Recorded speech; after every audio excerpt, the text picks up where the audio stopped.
Yeah. Whoa. I speak. We change lives, Jesus. I speak. Welcome to the TP Masterclass. On behalf of Cliff Cheqona and the entire TP family, we're honored to have you here. You didn't just join a live session. You stepped into a transformational experience designed to help you master your mind, align your emotions, and trade with clarity and conviction. We'll be starting shortly. In the meantime, settle in and prepare your notepad. Like the stream, subscribe if you haven't already. And most importantly, invite someone who needs this. Because around here, we don't just trade, we transform. Let's get started soon. I speak life, I speak spirit. We change lives, Jesus did it. I speak life, I speak spirit. We change lives, Jesus did it. Step into my Monday. I'm stepping to my Monday. I'm stepping to my Monday. We change lives, Jesus did it. I'm stepping to my Monday. I'm stepping to my Monday. I'm stepping to my Monday. We change lives, Jesus did it. What TP Masterclass really is. TP Masterclass is a transformation masterclass that happens every Saturday. It is designed to reshape the way you think, the way you respond, and the way you perform, not just in trading, but in any industry where your mind plays a major role. Even though anyone can benefit from it, the majority of people you'll find here are traders. Why? Because trading is one of the few fields where your mindset, your emotions, and your discipline are tested every single day. Every session blends psychological lessons that help you understand your thinking and your behavior, spiritual lessons that strengthen your inner conviction and identity, practical lessons that give you structure and direction in real life. TP Masterclass exists because most people don't fail due to lack of skill. They fail because their mindset is not prepared for the level they are trying to reach. This masterclass equips you with the mental strength, emotional stability, and clarity needed to perform at a high level, whether you are a trader, an entrepreneur, or someone trying to grow in life. It's a mind game. You heard me. Trading is a mind game. Fix your mind, fix your trading. Fix your mind, fix your trading. It's a mind game. You heard me. Trading is a mind game. Fix your mind, fix your trading.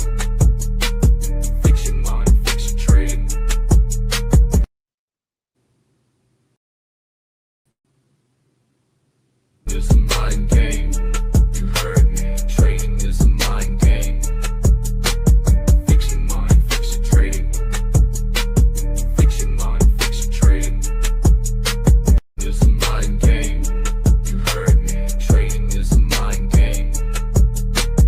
Fix your mind, fix your trading. Fix your mind, fix your trading.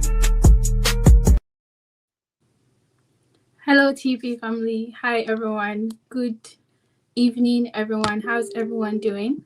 I hope today's masterclass is going to be so amazing to every single person that will be joining us here today at 6 p.m. UK time. As usual, my name is Tennessee Shells, and I am very happy to have you guys here with me 6 p.m. UK time for our 61st episode of Trading Psychology Masterclass. Welcome to another episode.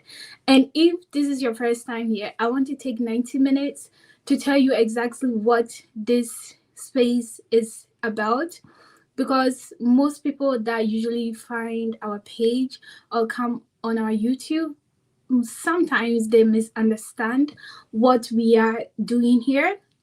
And I just want to take some few seconds to explain everything to you guys so that you have a broad understanding of what to expect every time you join our TP Masterclass. Because TP Masterclass, yes, is about trading psychology, and trading psychology, simply put, is the study of the trader's mind, your emotions, and also your behavior.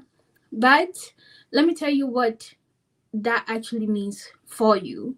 When you come into this room or this space or this TP Masterclass episode, each one that we have done previously to this, you are not coming to learn a strategy. You are not coming for entry signals. You're not coming here for chart patterns or market predictions, because this is not just that kind of classroom that we have built for traders, because it's more than that. You're coming here to study yourself. Okay, and everything that Cliff teaches in this room falls into one of these three categories.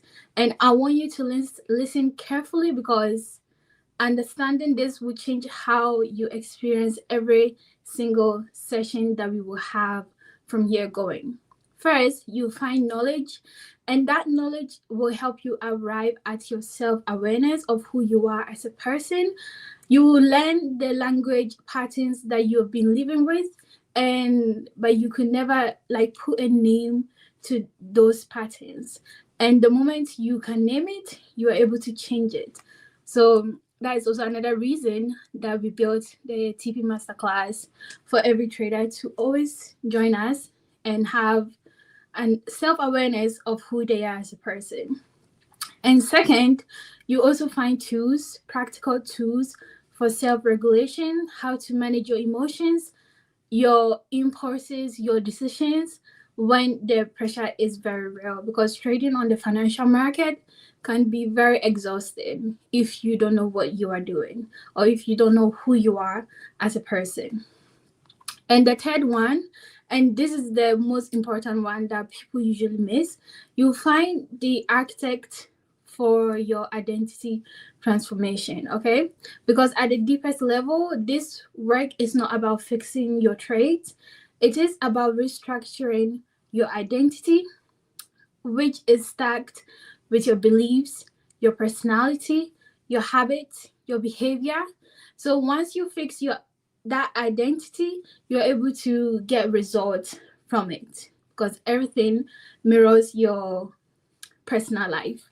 Okay, so wherever you are in this room, or whether you're a trader or an entrepreneur or a professional who is not who's not trading right now, but you are still interested in your psychology as a person, or if you're a student or simply an intelligent person who wants to understand why they keep acting against their own best interest, then this place is for you, because you are not in the wrong place. So that's why today we also have a special guest that will be joining us very, very soon. So make sure that you are grabbing your notebooks, you are grabbing anything that you need to take notes with. Make sure that you are grabbing that, and so that you don't miss anything, okay?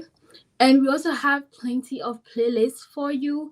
When you go on our YouTube channel and you click into the playlist, you will see all the different series that we've done so far, that you'll be able to go through each one of them and be able to take notes and just see what comes out of it for you, okay? And also from Monday to Friday, 6 p.m. UK time, we post what we call the TP declaration, but it's on the Cheqona.com website. Once you go on there, you will see a section for TP declaration, and you just have to go through it, and you declare every single word to yourself before you trade for the day, from Monday to Friday.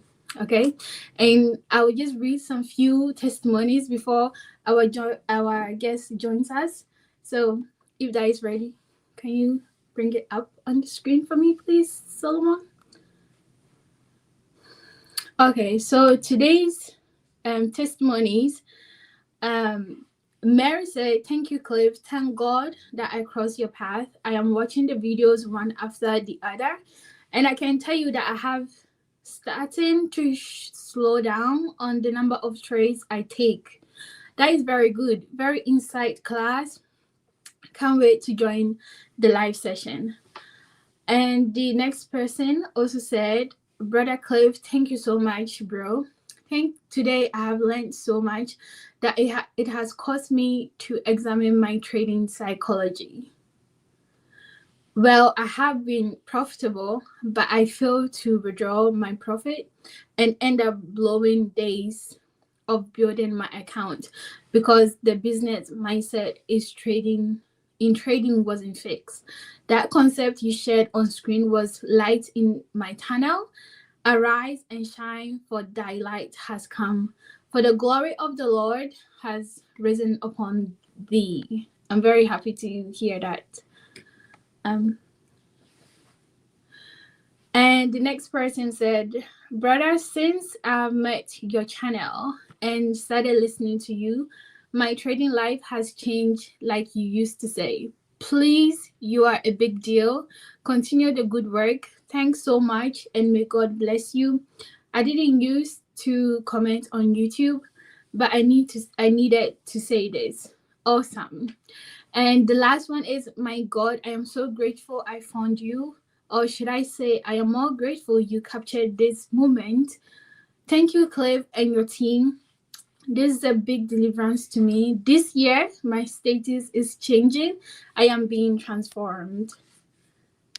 And right now, we have the recap coming for you guys from what we learned last week. So if you missed last week's episode, this recap will be very great for you. So make sure that you are paying attention. And you never know, you could hear something very short and you'll be like, I need to go back to watch the full episode. So make sure that you are paying attention for the next few minutes, and then I'll be right back. Thank you, guys. Previously on the TP Masterclass. The infrastructure in the financial markets is not built for the average retail trader to make money. Trading is a game of probabilities. If you flip a coin 50 times and you get head 50 times, it doesn't mean the next one will be tails. It's a probability game. So you don't know what will happen. So don't treat any trade outcome like it's a special one. You are going to be getting punches, no problem. So you will get punches. You will get some punches just like a boxer. But the goal is that you don't get knocked out. You are not learning how to trade to make money. You are learning how to trade to not lose money. Nobody is holding you accountable. So when you feel like is when you trade. When you want to is when you trade. The danger of being a retail trader in this space is that the fact that you have made a deposit on your phone and you have a brokerage account does not necessarily mean you are a trader. Trading is the only business or one of the businesses where you can show up every day and still go broke. You are not failing trading, you are failing business principles. Small returns, frustration. Frustration, over leveraging. Over leveraging, blown accounts. This is the hierarchy retail traders are going through. If you are a single mother, if you are a student or a working 9-to-5 person, trading is not your escape. It is a skill you are building. You are a student, you are working in the 9-to-5. Trading is not your escape. It is your skill you are building. You will always find me being serious because I care about your future here as a trader. I genuinely really do. I want you to see the lights. This is your year of new status. Your internal status is changing. Even if you didn't come from a rich family or a family that is well-to-do, a well-to-do family will come out of you. Get ready for today's masterclass. It's a mind game. You heard me. Trading is a mind game. Fix your mind, fix your trading. Fix your mind, fix your trading.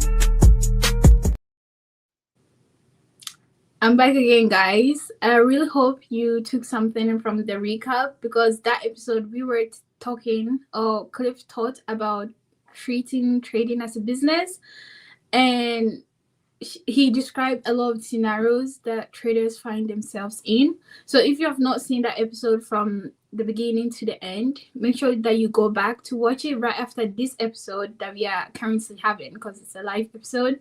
So make sure that you are going back to rewatch it, take notes, because you never know, something could change your life forever. Okay, so without any further talking, stay tuned for the next segment, because we have so much to give to you guys today. So don't go anywhere. If you have to go somewhere, just grab your notebook and your journal or whatever you use to take notes, and come back and continue to learn something from this space. Thank you, everyone, and stay tuned for more. It's a mind game. You heard me. Trading is a mind game. Fix your mind, fix your trading. Fix your mind, fix your trading. It's a mind game. You heard me. Trading is a mind game. Fix your mind, fix your trading. Fix your mind, fix your trading. It's a mind game. You heard me. Trading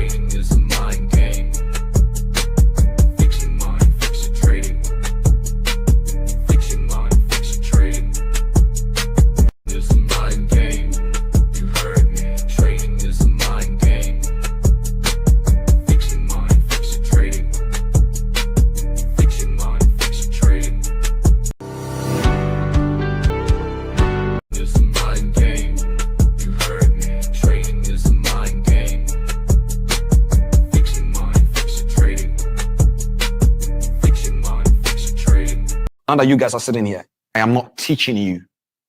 You are using me to learn you, because psychology is not what I teach you. It's what you learn about you. As a trader, your mindset plays an important role. Because when your brain is exhausted, your emotions will spike. If your emotions spike, your decisions will swift. It's a law. In trading, the person that is able to say I'm wrong quickly is the one that makes the money. I'm wrong. Cut it. Don't even think twice. Cut it. But you see, that is where those four guys that I explained to you, the dopamine guy and then the amygdala guy, you need to shut them down immediately. And how do you do that? You don't beat a thought by thinking. If you think with these guys, you will fail. When you don't counterattack thoughts that has grown in your mind, it will become your behavior. Why? Because behavior is a belief system. Consistency comes from a system, not from a feeling. Consistency comes from a structure, not from a feeling. And so if you trade because you are broke and you need to make money, you won't make money. You have to put all feelings, all desires, all expectations aside and stick to the system. You see, the you that you make the public think you are is not the one behind the strategy. The you that you make Cliff think you are is not the one behind the strategy. It is the you that nobody knows, the one that if in case we were putting a secret camera on you, we will be surprised. Do you know why? Because that you is everything opposite to who a trader is meant to be. There is something. It's a mind game. You heard me. Trading is a mind game. Fix your mind, fix your trading. Fix your mind, fix your trading.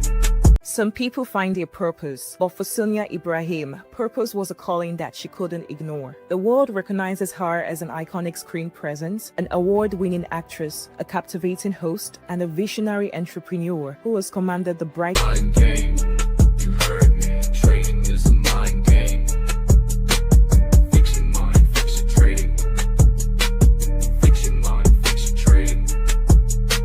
It's a mind game. You heard me. Trading is a mind game. Fix your mind, fix your trading. Fix your mind, fix your trading. It's a mind game. You heard me. Trading is a mind game. Fix your mind, fix your trading. Fix your mind, fix your trading. Now that you guys are sitting here, I am not teaching you.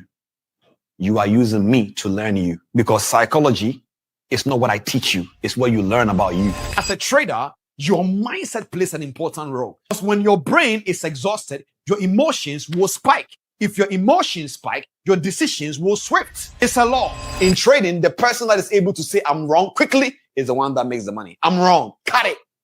Don't even think twice. Cut it. But you see, that is where those four guys that I explained to you, the dopamine guy and then the amygdala guy, you need to shut them down immediately. And how do you do that? You don't beat a thought by thinking. If you think with these guys, you will fail. When you don't counterattack thoughts that has grown in your mind, it will become your behavior. Why? Because behavior is a belief system. Consistency comes from a system, not from a feeling. Consistency comes from a structure, not from a feeling. And so if you trade because you are broke and you need to make money, you won't make money. You have to put all feelings, all desires, all expectations aside and stick to the system. You see, the you that you make the public think you are is not the one behind the strategy. The you that you make Cliff think you are is not the one behind the strategy. It is the you that nobody knows, the one that if in case we were putting a secret camera on you, we will be surprised. Do you know why? Because that you is everything opposite to who a trader is meant to be. There is something in your brain called neural pathways. And when it goes through a process that changes your wiring, it's called neuroplasticity. That means the weak you can become strong again. And you see, the only way you can rewire your mind is what goes in, not what you ignore. The more you get something in, the more something leave. And the more something leave, the more you become. If you pick up a book and you are reading, the more books you pick up and read, the more ignorance leaves your body and your mind. Your brain is like a baby. You need to train it. So you are a failure. I am not a failure. Maybe right now I'm not getting the results I'm looking for, but I am not a failure. When you speak, it contradicts what your brain is doing. You have been watching social media, addicted to it for 5 years, and you think that mind can trade easily? No, chief. It's not easy. You are going to make it But you are going to have to understand that these things will hijack you. Wherever you are right now, you have not decided to be a trader. You just want money from trading. Cliff, what do you mean? When you decide you want to do something, everything else that will stop you from becoming that thing must die. It's a mind game. You heard me. Trading is a mind game. Fix your mind, fix your trading. Hello, everyone. I'm Sonia Ibrahim, and I'm so happy to be here today. And I will be talking to you on the emotional patterns and under pressure. Yes. But before we dive into that, I would like us to first understand what an emotional pattern really is. So, an emotional pattern is actually an automatic emotional response that we have learned over the years. So, it can be anything from past experiences, our beliefs, our fears, anything that we have learned over the years that we have gotten adapted to somehow emotionally. Yes. Okay. So before we go deeper into the whole emotional patterns under pressure, I want to talk a little bit more on how emotional patterns can play a very big role in our day-to-day lives. It's not only in the workplace, it's not only in trading or in general, it's our whole life. Your emotions play a whole lot in your day-to-day lifestyle. So first of all, we'll talk about mental health. It's about how we think, feel, and react. So mental health for me is not just about how you think, it's about how you feel. So basically your emotions is part of your health, your mental health. Okay, so how you think can affect you emotionally, which affects how you behave. That is either at work or in your personal life. So in simple terms, I think how you consistently show up in your emotions, whether in how you're speaking, you're acting, and how you're thinking on a regular or consistently. That's what develops into the emotional patterns that we're talking about. So, what happens when you're under pressure? When you're under pressure, your emotions, what you have learned over the years, become to form into whatever you have managed to accumulate, put together to say, okay, this is how I see things, this is how I feel about things. It starts to gather together and create a pattern, which in turn makes you behave and act or react in a certain way. So most people think that, when you are motivated, that's when you tend to do more in your life or in your daily activities, but that's the complete opposite. When you are under pressure, whether, let's say, to get a task done or to maybe achieve something that you want to achieve, or to just do something, to just wake up and say, I want to do that, and you're under pressure because of that, you realize that that pressure that you're under starts to trigger you. And when you're triggered, that's when you get to see your actual self. How you behave when you're under pressure determines how your emotional pattern has been over the years or over a certain period of time in your life. When you are emotionally triggered, you have two things: either face it at the moment and solve the problem, or withdraw, pause, or run away. A lot of people have different ways of handling their emotional triggers. And those triggers, again, like I said, are the patterns that you have dealt with or gotten used to over the years. And when you're using that in the trading form, or you're using that in your everyday life, you realize that how you handle certain things starts to affect you. Okay, let me give an example. Let's say an everyday life. You decide that, okay, you know what, when there's an argument, I'm not going to shout, I'm not going to say this, I'm not going to say that. You've already told your mind that you're going to behave or act in a certain way. But unfortunately, something happens. And in that moment, instead of you doing what you told yourself you're going to do, your triggers send you back to what you had originally practiced before years ago in how to handle situations. Maybe that was like, okay, you know what, I'm going to just ignore and then run away. That is the pattern.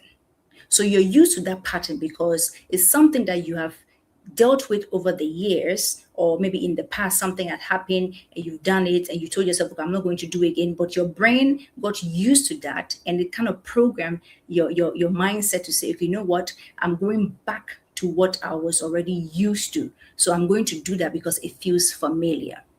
Okay.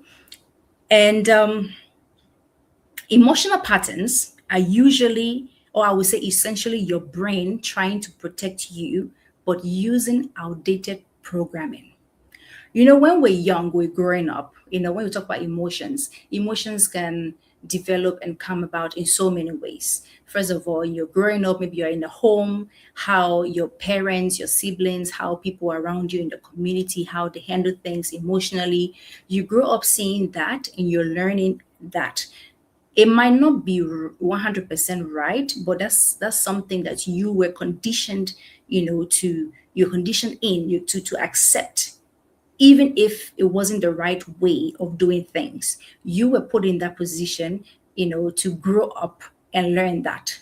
And you went to school. In school, depending on the, you know, the teacher, how you were, you know, the environment, your friends, you know, your classmates, the people you grew up with, how they also handle things, you also learn that.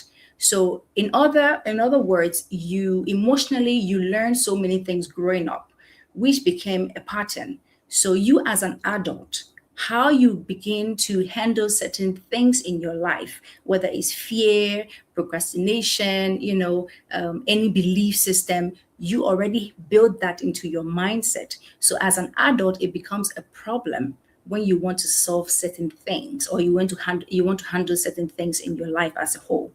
So all these emotional patterns become a struggle when you actually want to achieve something or you want to accomplish something in your life. So I'm going to share with you two things. We all have two versions of ourselves. If you have a pen and paper, you should write this down. So our two selves we have is one, the individual self, the intentional self, which is the calm, logical, focused self. You can also call it the individual self, who you are as a person, who you are intentionally. But we'll call it the intentional self. That is your calm, logical, focused self. And then we have the conditioned self, which is the emotional, reactive, automatic self.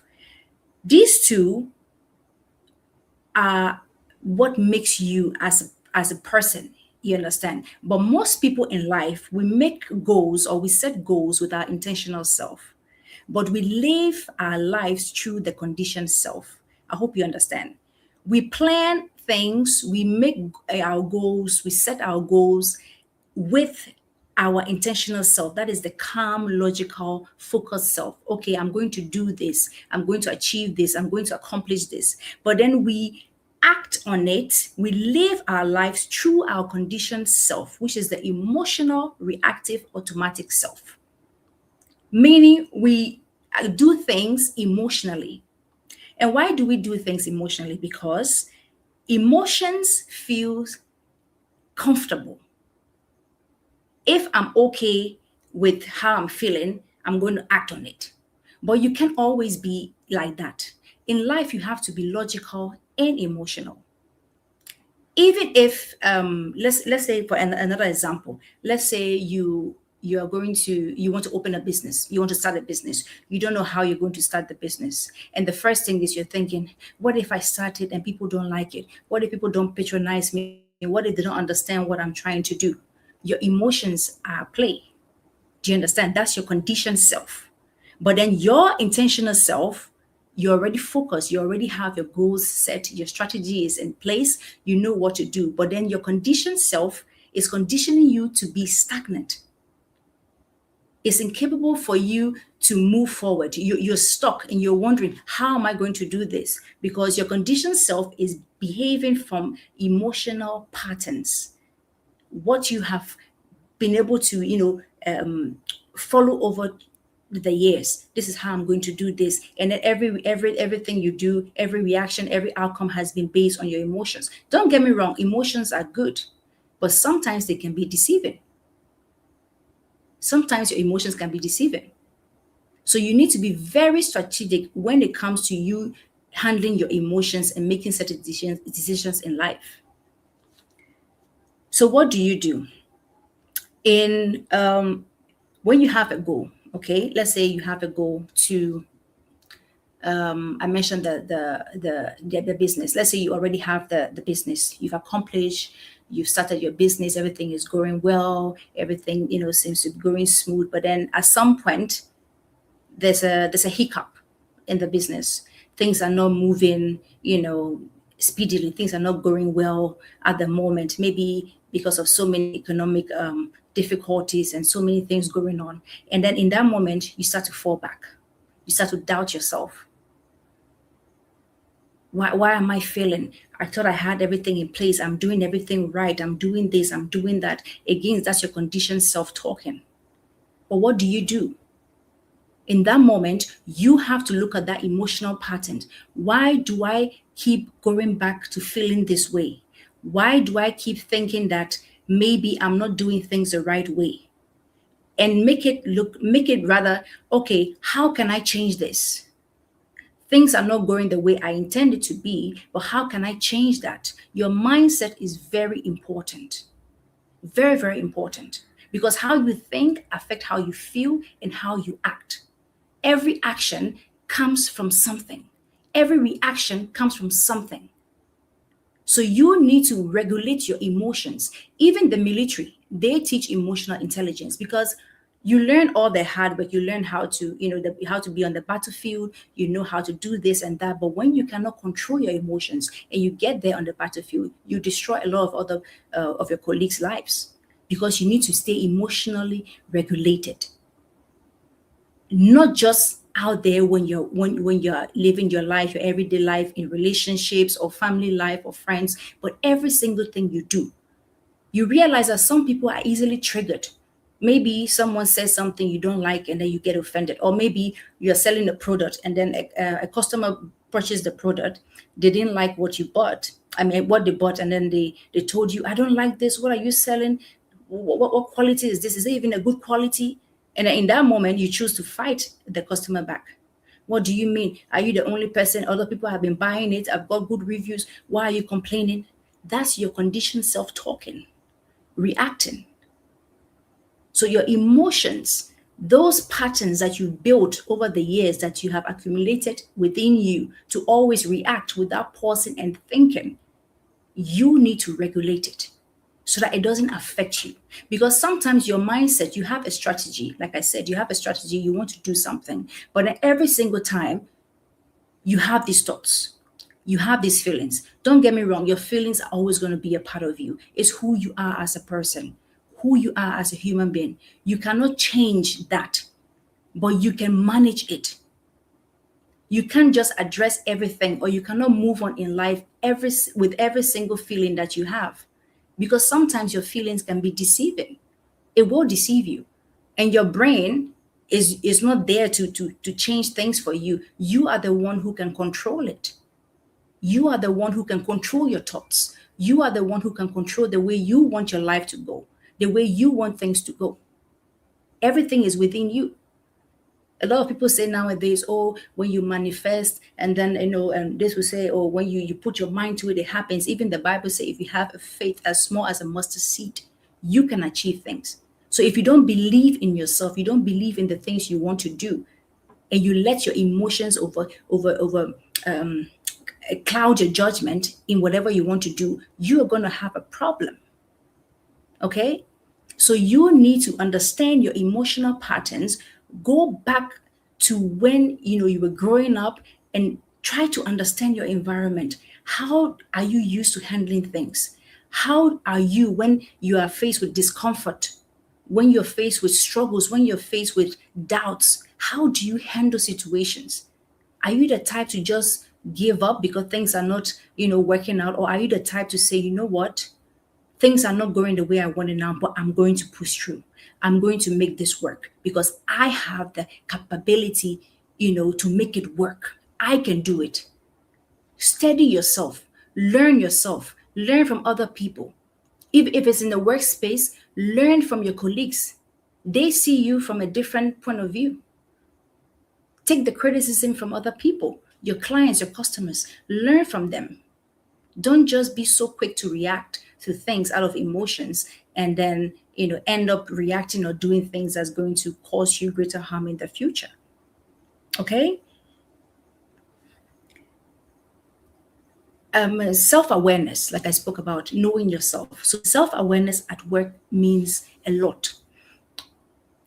A lot of people think that, okay, yeah, maybe it's just at work, I'm in the workplace, and maybe you're doing a 9 to 5, you're at the office, you go to work, you do what you have to do, and then you go home, and then maybe your boss is a grumpy boss, or he or she is those irritating bosses. But the thing is, are you comfortable with how you accept things in the workplace just because you want to just keep the peace and I'm making the money, I'm going home?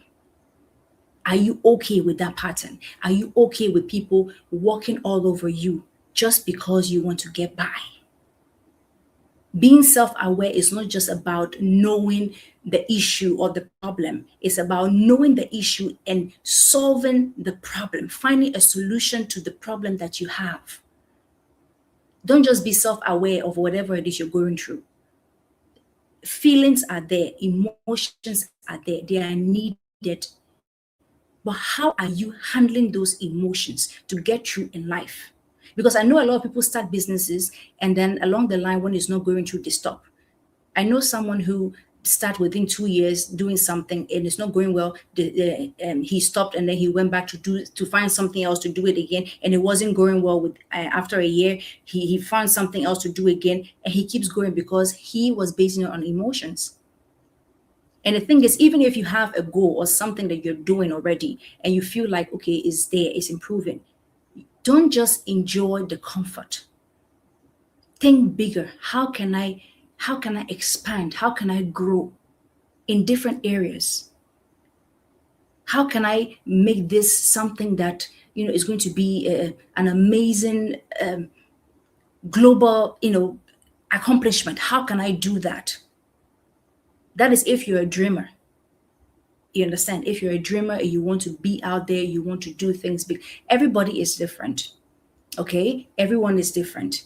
When you come to personality types, when you come to temperaments, everybody is different. There are some people who are just go-getters. They never quit. They keep going. Even if they fail, they will continue. But if you are on the other side with a different personality where whenever things go wrong, you tend to, retreat, you tend to hold back, you need to also check yourself. Go and create the self-awareness that you want for yourself, but then work on it so that you become better. I don't know how many of you has read the book, The Alchemist, and it was about this young shepherd. So he was on a journey to find a hidden treasure, and he met this merchant on his way.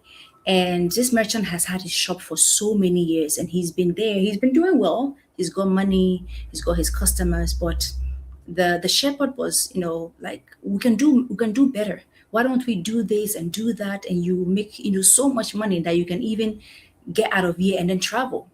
But then the merchant was like, he didn't know what to do or how to deal with change because he got so comfortable where he was. He was okay waking up, opening his shop, selling with his 2-3 customers that come in. He didn't know how he was going to deal with change. He was comfortable where he was.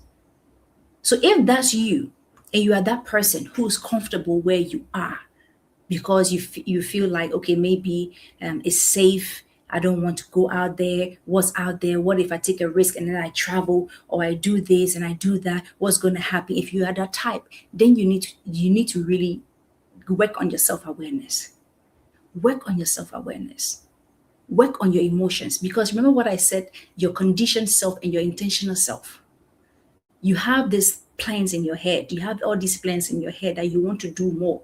But then your conditioned self, your emotions are telling you, It's okay. I'm making small money. I'm okay. I'm fine. I have my customers. People are coming. So what am I going to do with change? If I wake up and I leave, what's next for me? That's you staying in your comfort. That's you, your mind conditioning you to stay at one place. The mind doesn't want you to, it doesn't want to help you to grow. Believe it or not, your mind play games on you. Even the Bible is there all the time. Your mind is always playing games on you, always trying to tell you things, always trying to make you believe things or feel things that are not even true. That's what the mind does to you. And our emotions most times stems from what we think. If you can't handle what's inside of you, you cannot handle what's outside of you. So if you are not okay with what's going on with you inside, and you're given like $1 million today to start up something, you wouldn't know what to do with that $1 million, because you'll be stuck in that conditioned self, because you'll be coming from a place of emotions. And those patterns that you have learned over the years, whether from your fears or your beliefs, you understand, or trauma or whatever, is going to haunt you and is going to disturb you in every area of your life.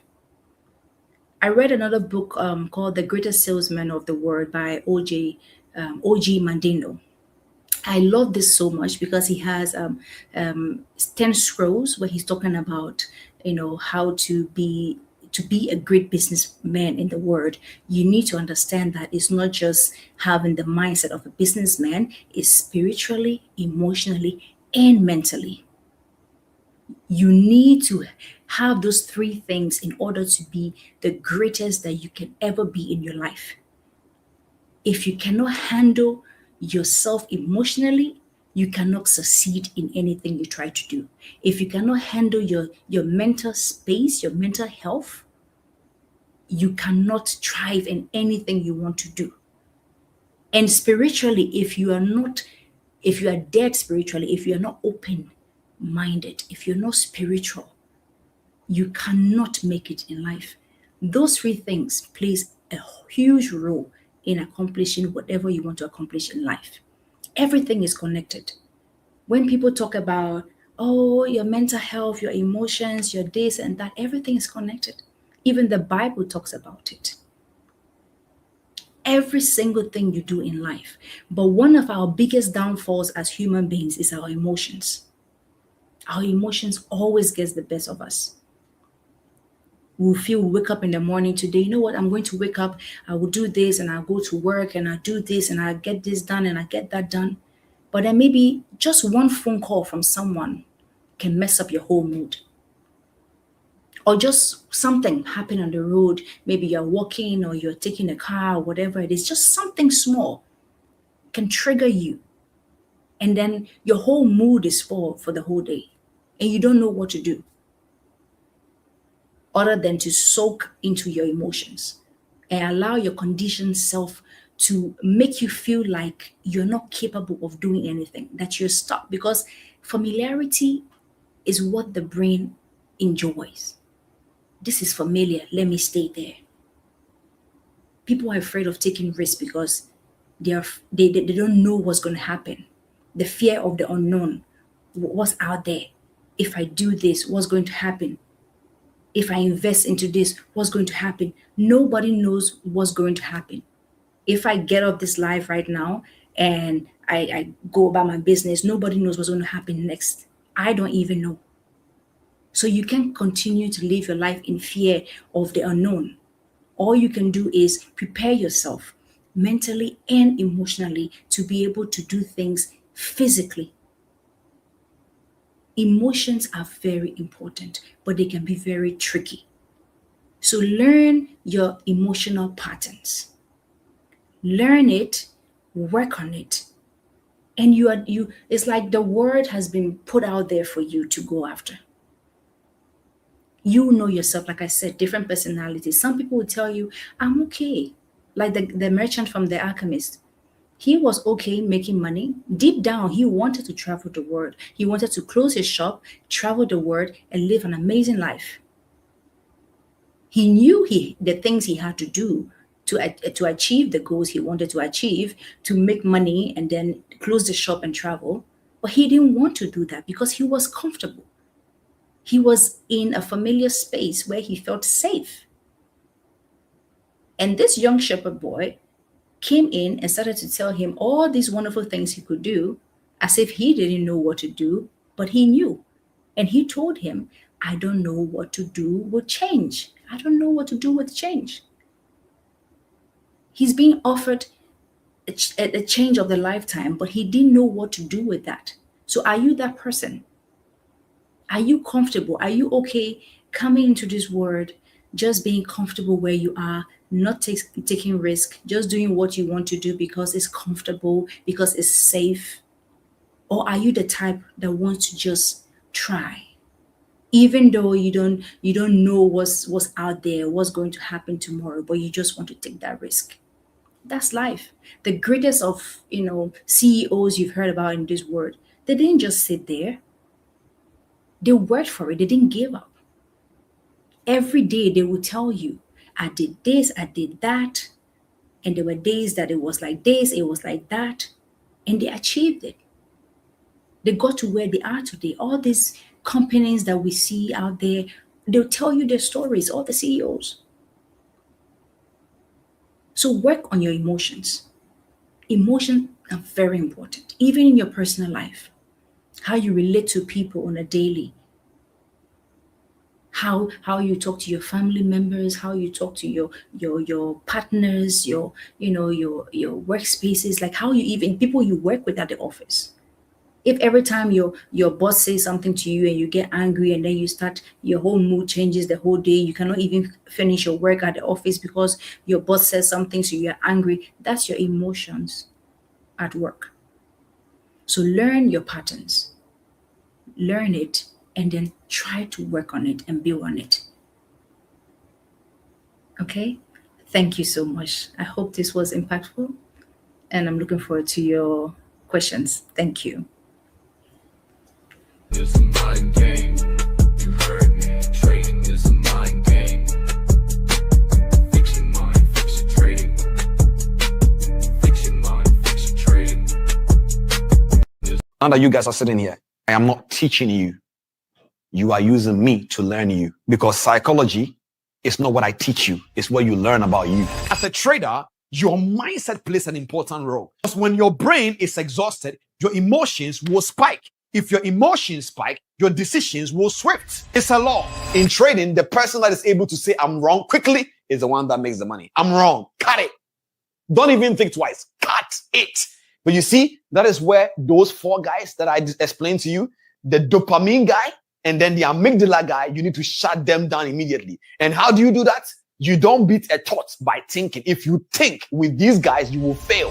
When you don't counterattack thoughts that has grown in your mind, it will become your behavior. Why? Because behavior is a belief system. Consistency comes from a system, not from a feeling. It's a mind game. You heard me. Trading is a mind game. Fix your mind, fix your trading. Fix your mind, fix your trading. It's a mind game. You heard me. Trading is a mind game. Fix your mind, fix your trading.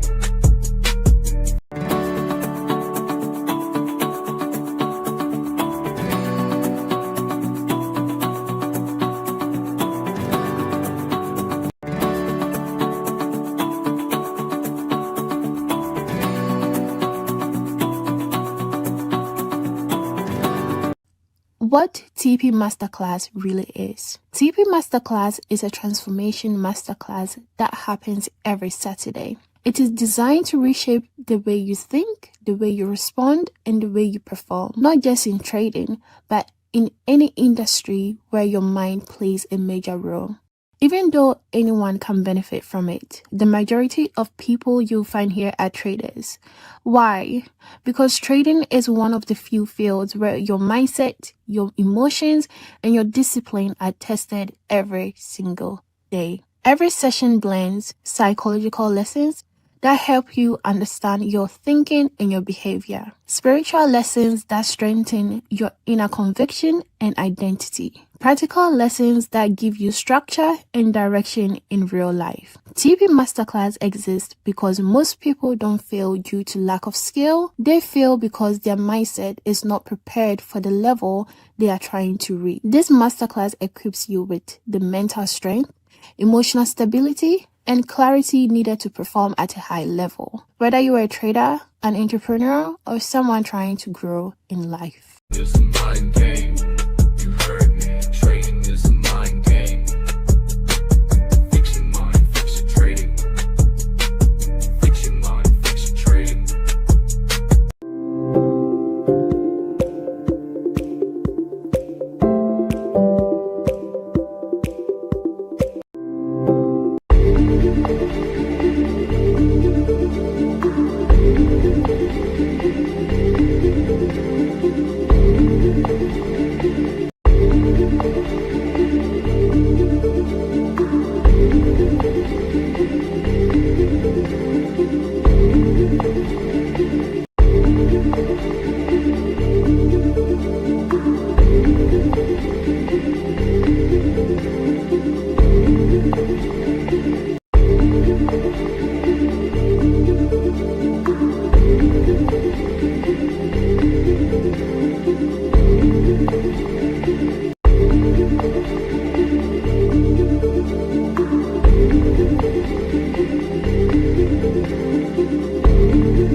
It's a mind game. You heard me. Trading is a mind game. Fix your mind, fix your trading. Fix your mind, fix your trading. It's a mind game. You heard me. Trading is a mind game. Fix your mind, fix your trading. Fix your mind, fix your trading.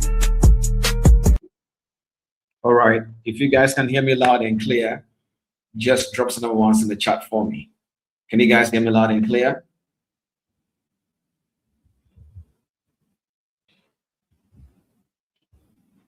Sumo, can you bring some comment sections in the comment for me to know everybody can hear me?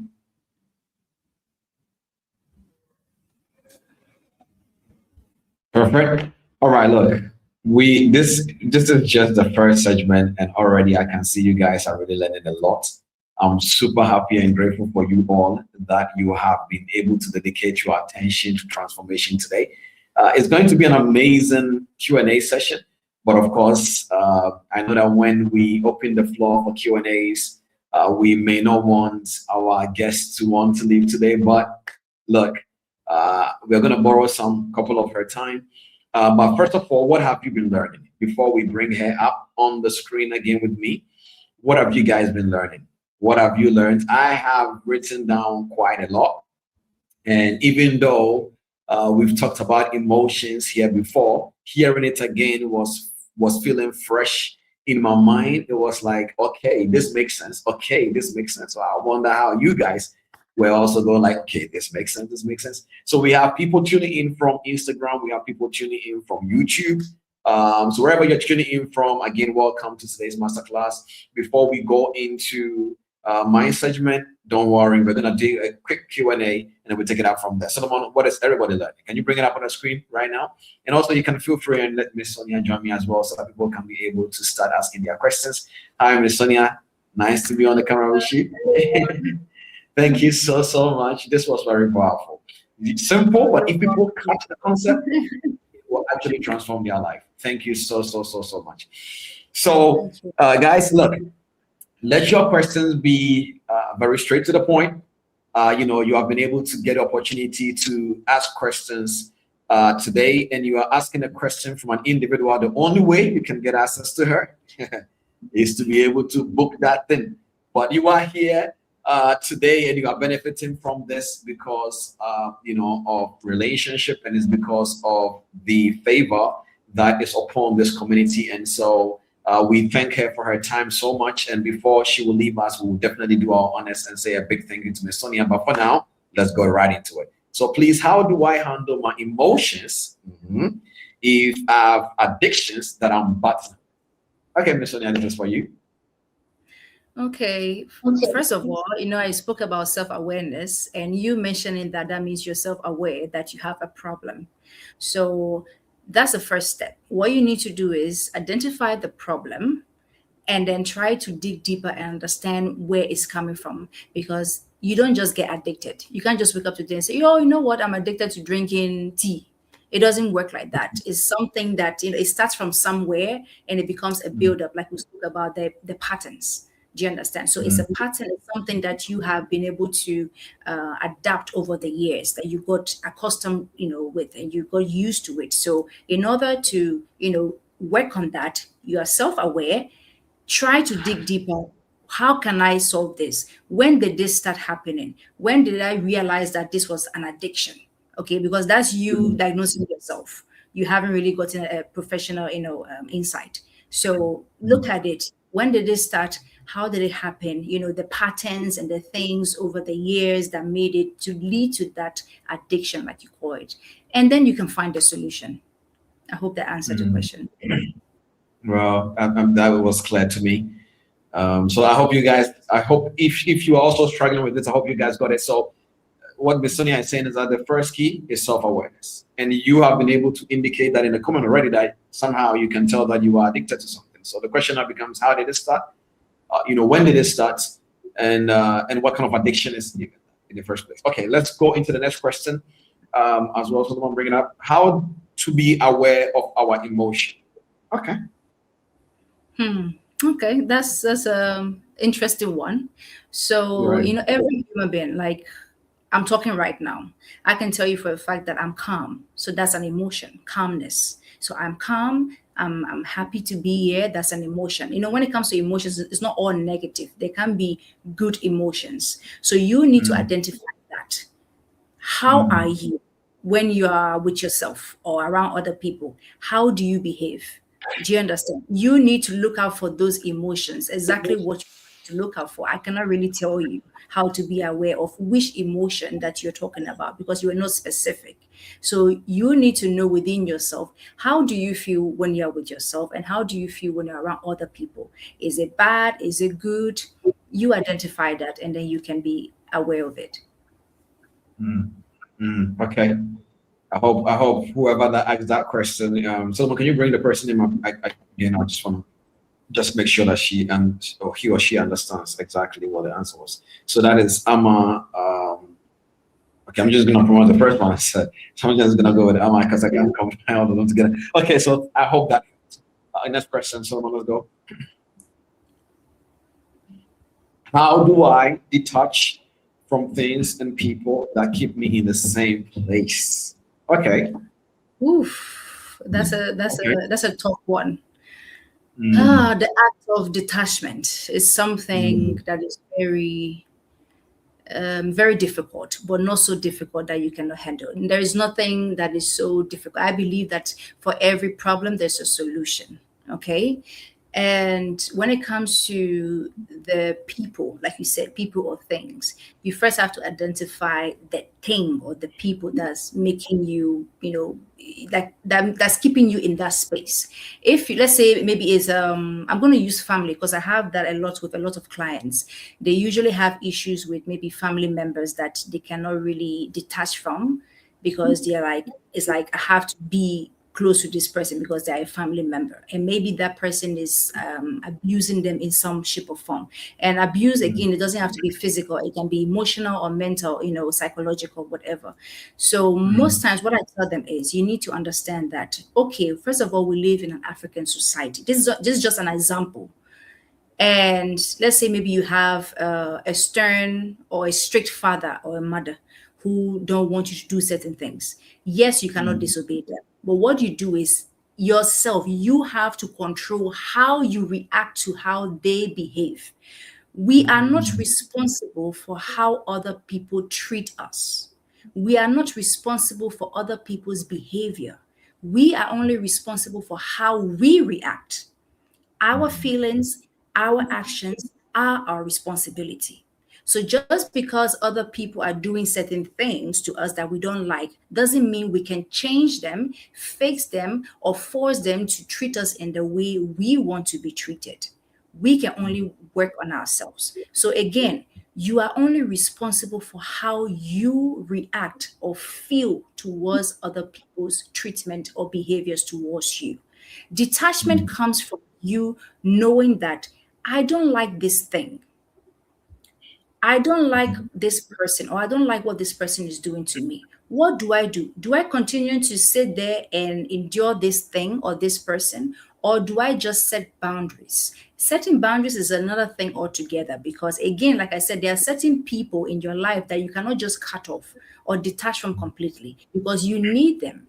Okay, they are part of who you are, they are part of your life. So, what you need to do is work on yourself first.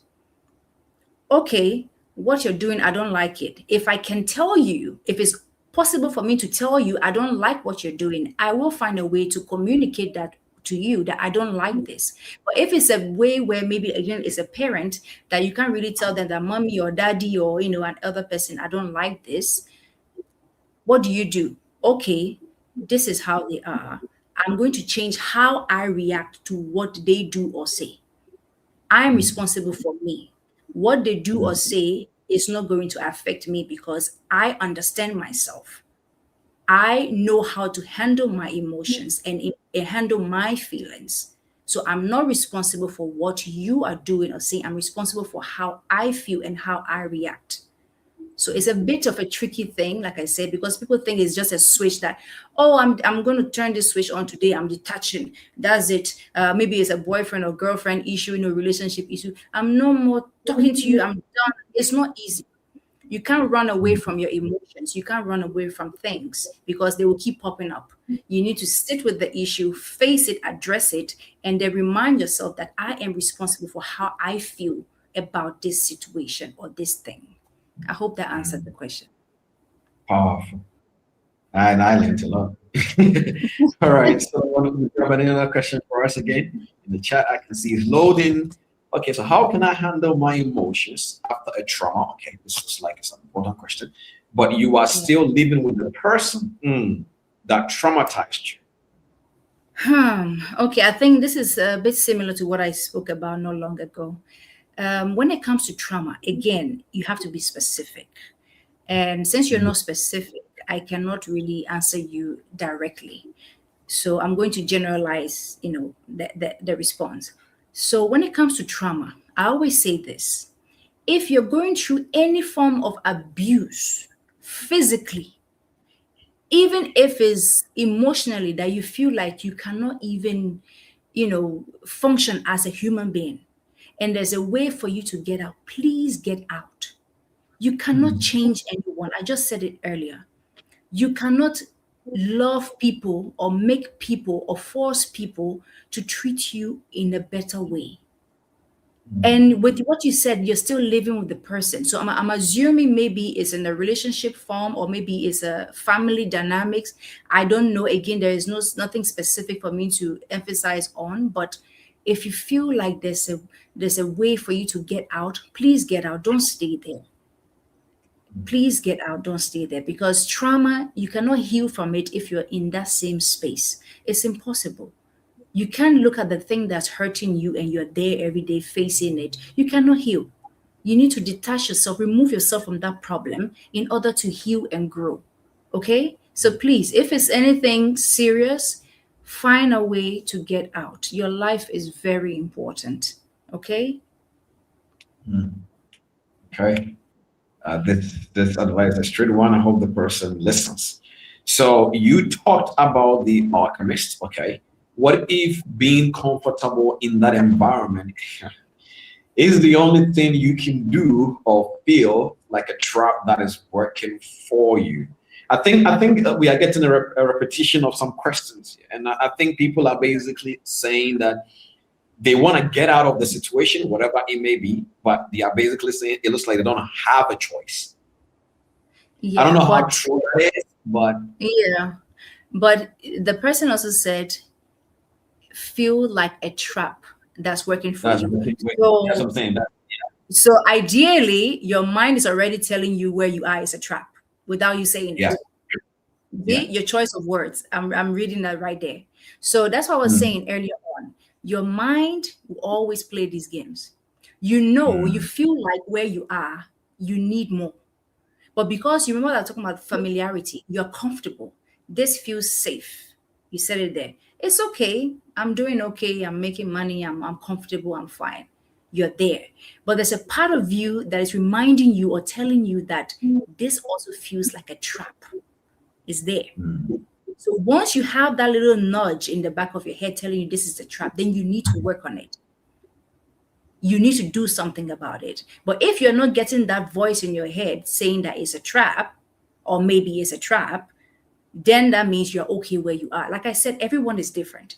There are some people who just like to, live in the countryside, maybe in a breed. Let me get my farm. I'm comfortable. There are others who wants to get it all. It doesn't mean that we are all the same. We all have the same destinies. We all have the same, goals to achieve in life. No, everybody is different. Some people are there to even lift others up. There are some people you see, they are wealthy and they have just this one person in their corner. That person is not, they don't have the fame or whatnot, but they are there, they are placed in that person's life to elevate them. Maybe that's your position. That's what I'm saying. Find your purpose.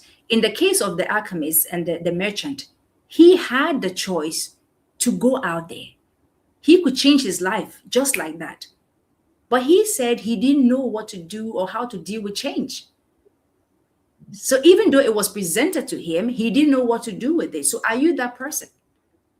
If you're given that choice right now to go out there and have a different life or a different job altogether, are you going to deal with the change or are you just going to stay stuck? That's the question I'm going to leave with you. Thank you. Okay, that's a good one. Okay, so when you get to start wrapping up the questions. So how can I break free from, okay, so this is the same person that I think there's a follow-up question from the same person because we had this person before.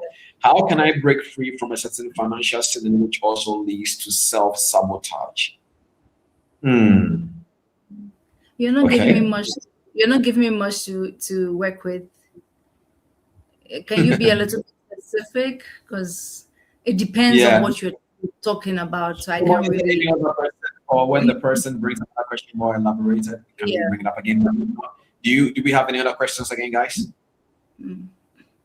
Okay, so this is not a bad one. Okay, so this is a trading question. I guess I should take this, or you want to take this one as well? Yeah, you take that one.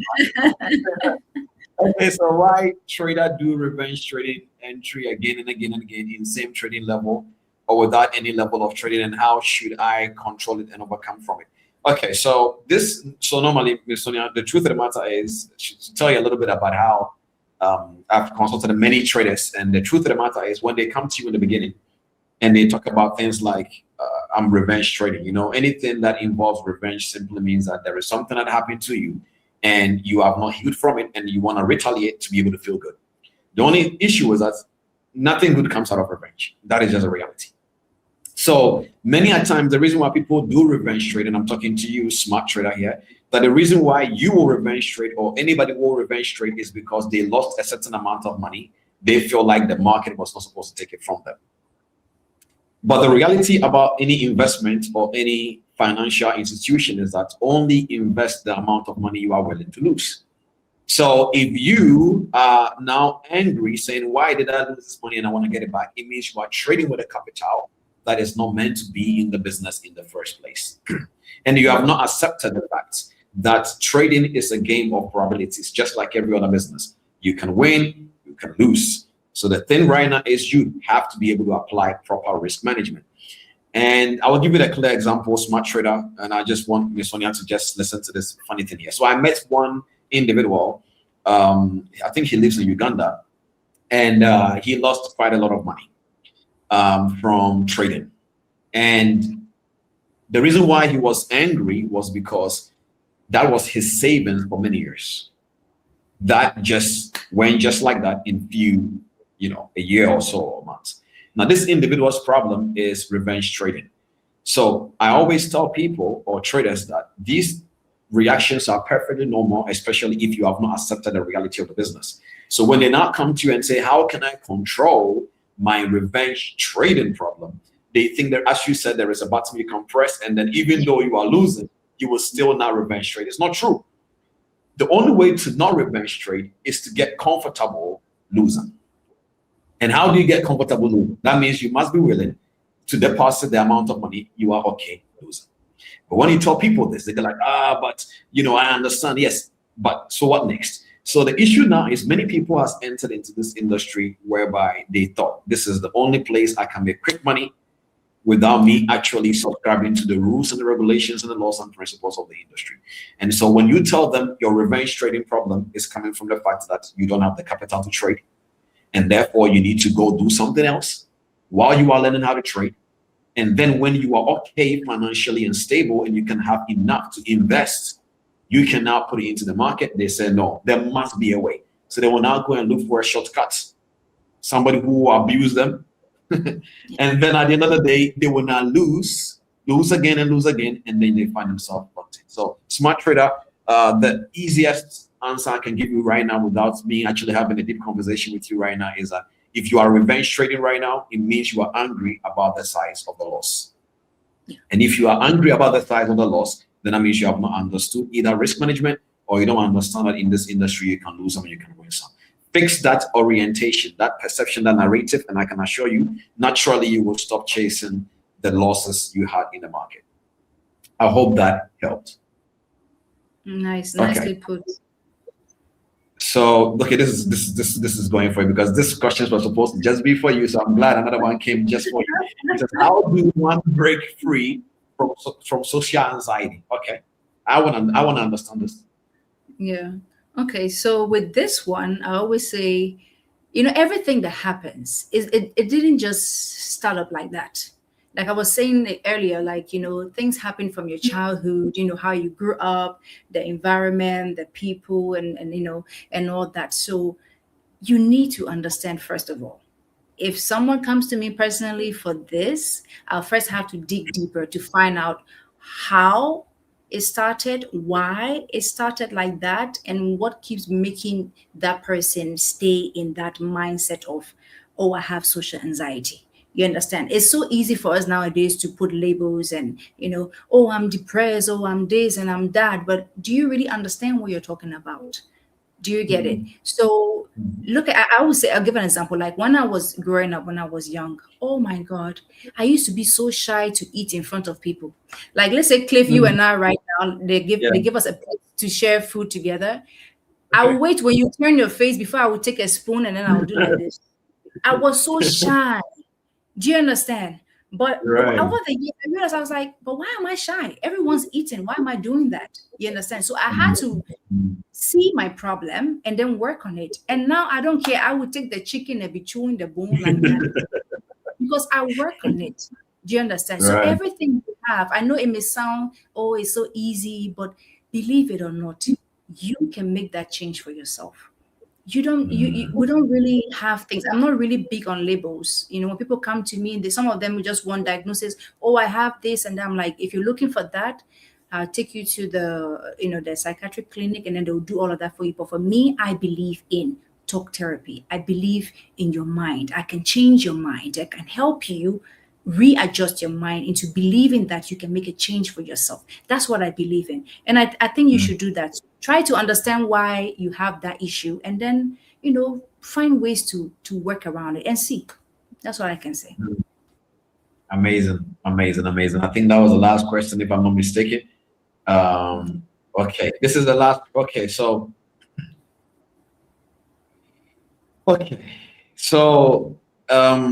Sir Cliff, please, this question goes to me. Okay. Yeah. I need help on this. What do I do when I also see myself go back to my school, the former place I lived, or the country I relocated from? Yes. But so this is a spiritual question allocated to dreams, if I'm not mistaken. Okay. First of all, for the sake of the diversity on this call, I'm going to reserve this for me to have a personal conversation with you. So just try for us to have a conversation this coming week. And if you have any other questions related to something serious, Miss Sonia is available. You can book her for a session. Guys, look, you can do that because, I'm not generalizing, but back in the days as an African person, when they say go get help and talk to somebody, I'm like, no, why do I have to talk to somebody? But I think we live in a world right now where talking to somebody is really something very important. So For this particular question is very, very important as you asked, but try to find a way you can contact the team. They will basically just book a consultation with me, and then we'll take it out from there. So any other questions, we can take it out from the guys. But I really wish that we can keep Miss Sonia here, but I'm pretty much sure some of the questions you gotta go and book a session so that you can get all the help that you need. But most importantly, right now, to me personally, I think that she has blessed us enough with an information that if you did pay attention, you'll be learning a lot. And also, if you have any extra questions, you can write them down. You can reach out to her. If it's a question related to me, you can still stay on throughout the remaining of the segment. I may answer that question also as well. You will never know. Probably it's part of my teaching. But with that all being said, what do we say to Miss Sonia right now? Drop some number ones in the chat right now for me. If you are on Instagram, if you are watching this from YouTube, if you are also, by the way, Miss Sonia, there are people who also have dedicated their time to set up their room in their places. So some people may be watching you and they may be online right now, but they're watching you from other people's room. This is so God bless you so much. So yes, someone, can you bring up some number ones on the screen so that we can all see that people are responding to the appreciation. So with that all being said, first of all, myself and on behalf of the whole entire TP family, we genuinely really appreciate you so much. So that you guys will understand the concept of this. Miss Sonia is a very busy individual. So the truth is, the beginning of this year, and I'm like, please want to come in, please want to come in. Like, and then finally we were able to stamp up on a date. This is not going to be the only time. I've heard Miss Sonia speak. The first time that I heard her speak, I think we did crash on an event in Ghana as well, influencers conference, and that was when I knew that no way, one of these days you have to come and drop the same gems here as well. And finally, you are here. So someone is saying, God bless you, Cliff, and the entire team of hosting this masterclass back to back, and God bless you, Miss Sonia, for making time for us. God truly bless you, and we thank you so much. So we are going to go into our next segment, and we don't want to take too much of your time, but God bless you so much. And so guys, we are going to go back for a short break. We come back and we go into our next segment of the trading psychology. Ms. Sonia, God bless you. Thank you too. Bye. Bye. It's a mind game. You heard me. Trading is a mind game. Fix your mind, fix your trading. Fix your mind, fix your trading.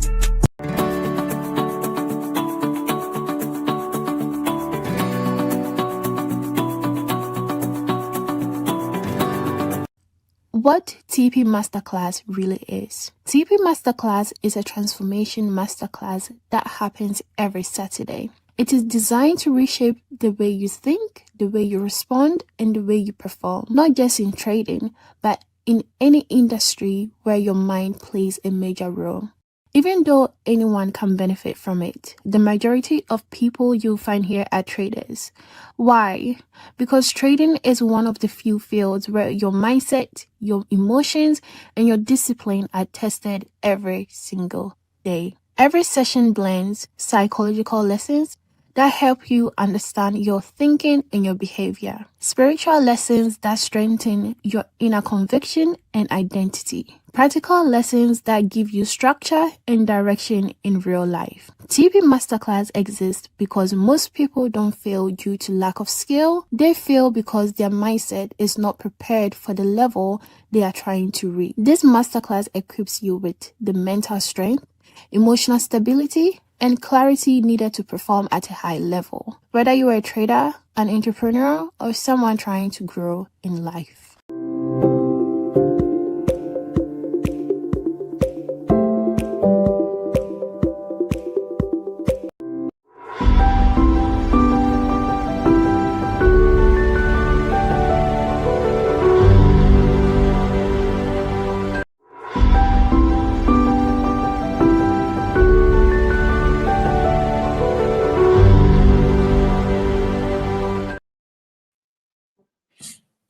All right.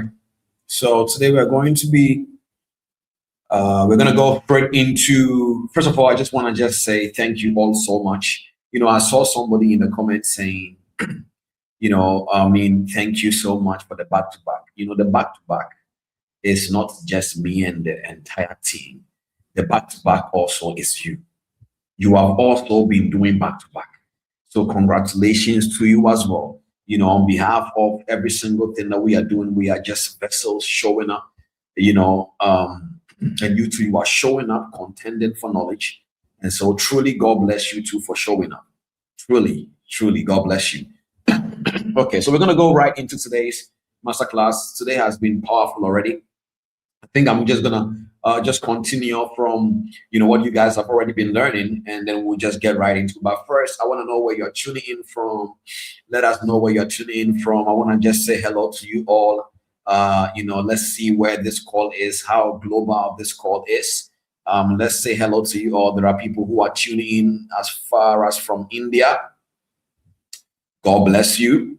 So let me just say hello to each and every single person quickly, and we get right into it. So let me know where you're tuning in from. You can put your flag. So we have Brimpon from Ghana. Nice to have you here on this live stream. Ghana in the house. I like that. That's some vibe right there. Can you bring that comment back again? Someone bring that comment back again. I just love that. Not because I'm not trying to be biased. It's not because I'm a Ghanaian. It's just let's bring that comment back again. I like that. Ghana in the house. All right. Rich Ghana in the house. Yeah, right. Okay, let's go on to the next one. So we have Ghana, and then we have the next one again. Let's go. Thank you so much. We have Kenya in the house as well. And then we have Nigeria in the house. Thank you so much for joining us today. We have Uganda in the house. I think we have so much Uganda family following us across this community, and it's beautiful. Niger, I love that. Niger with a heart. Nigeria, Abuja. Yeah, there just trying to add the Abuja to it. We have Ghana in the house. Nelson said Uganda chief. Yes, chief. Nice to have you here as well. Kenya in the house. So we have Uganda, Ghana, Kenya, Nigeria, Nepal. Okay, smart trader. Nice to have you here. Ghana in the house. Who else do we have out there? Come on now. Ghana again. David from Ghana. Malawi. Okay, nice to have you here. Also from Instagram, thank you. UK in the house. Divine UK in the house. Thank you guys for tuning in. Thank you for tuning in. South Africa in the house. Legendary. Tony, Kaduna, Nigeria.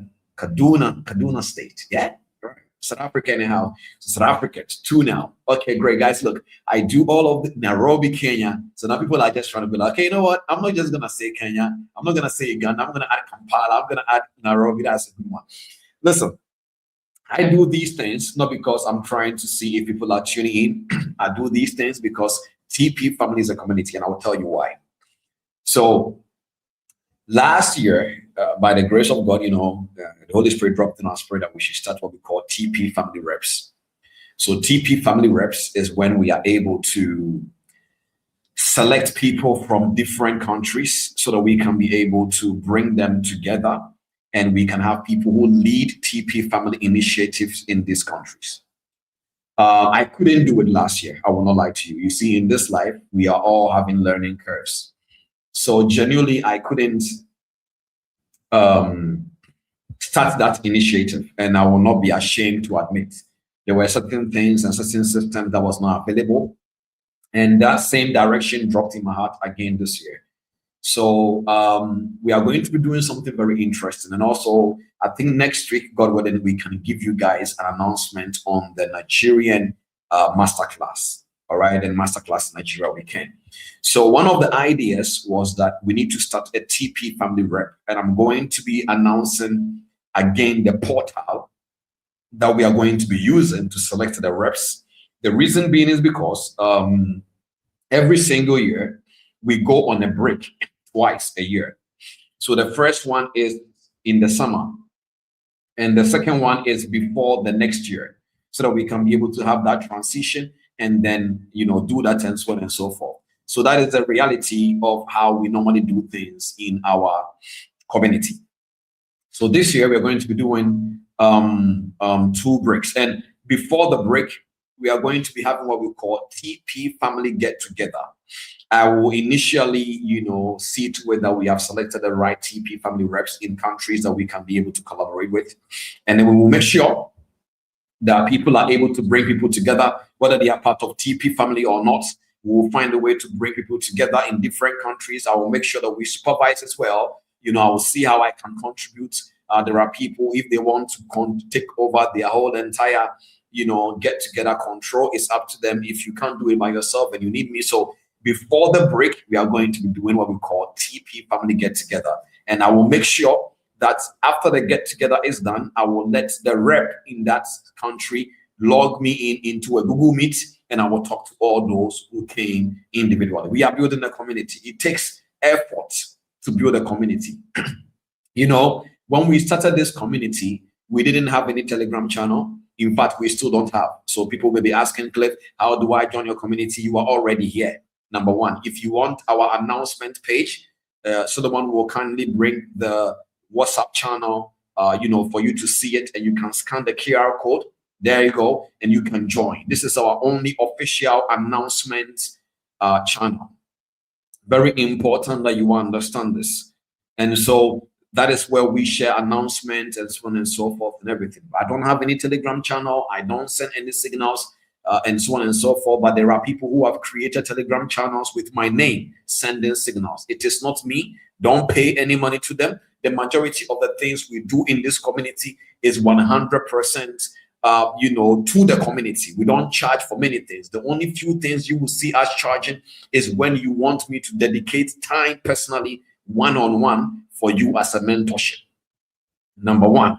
Number two, maybe if our book, you are not a trader yet, yes, my consultation and all those things, they are 100% free.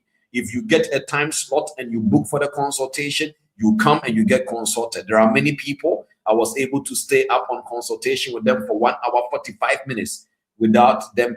This is not because Cliff is a good person. That is not it. It was the instruction of the Holy Spirit saying, don't charge for your consultations. That was it. So if you are coming into this community, you will start to see certain things that is not the same thing as what you will see out there. The reason being is because this community is spirit-filled, inspired.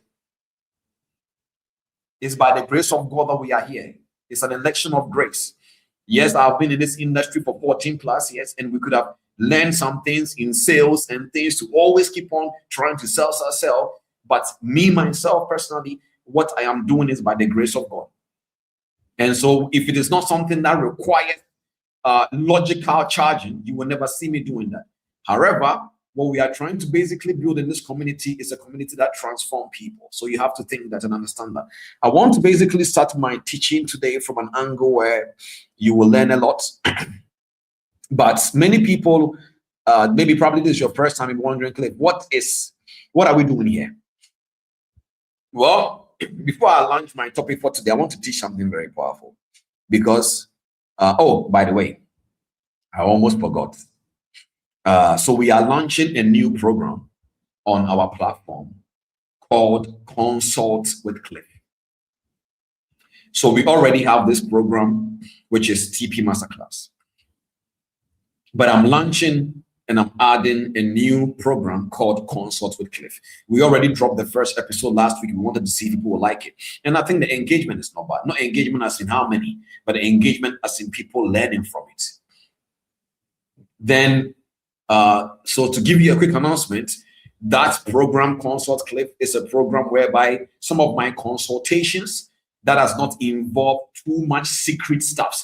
And even if it involves that, I will definitely cut those things out. These consultations are confidential, but there are some of them also that are knowledge-based. So what I do is that if we ask the individual, is it okay for us to record and share this point of their conversation? They will go like, yes, so that other people can learn from it, and then we share it. Does that make sense? So every single Tuesday, moving forward, 6 p.m. UK time, an episode will drop. So this coming Tuesday, another episode will drop. And I can't wait for you guys to learn from that episode as well. If you're excited for this new add-on to our content pillar, drop some number ones in the chat. So it is called Consult with Cliff. If you want to be consulted and you want to be featured in this episode, you can also feel free and join us. Okay? All right. Perfect. Solomon, before we go on, is there any question up on the screen right now that somebody would like me to address? If not, should we go straight into it? Okay, perfect. So before I talk about today's topic, I want to talk about something very interesting. A lot of people don't understand what trading psychology is. And so I want to help you. Okay, I want to help you. Many people don't understand. Most of you guys listening to me right now, you have heard trading psychology. In fact, some of you will tell me, I've read Trading in the Zones, I've done this, I've done that, and I get all of it. But many people genuinely don't understand trading psychology, because I was speaking to somebody a few days ago and he said they were going to the gym so that they can fix their trading psychology. It doesn't work like that. However, I understand where the person was coming from. So before I introduce my topic for today, I truly want to talk to somebody who is really confused. You see, many of you have consumed content. You've never been transformed by it. Some people have been watching this masterclass since last year, and they will still come on the call with me and be like, Mr. Cliff, I've been watching all of this, but still my life is transforming. But in trading, something is to happen. And they are wondering, is there something they are doing wrong? The answer is no, you're not doing anything wrong. Some conviction has not landed. So I want to help you. Listen to this carefully now. One of the things that you need to understand is this. When we talk about psychology, I've already explained this before, that psychology is the study of. Where does it come from? It comes from the word logic, the study of. So when you add psychology, it means the study of something. What is that? The psyche systems. Your mindset, your emotions, and your behavior. Or better is your behavior, your mindset, your emotions being beneath. Are you guys with me? So now when you add trading psychology to the context, it means we are studying a specific type of a mindset. So trading psychology is the study of the trader's mindsets, their behavior, and their emotions.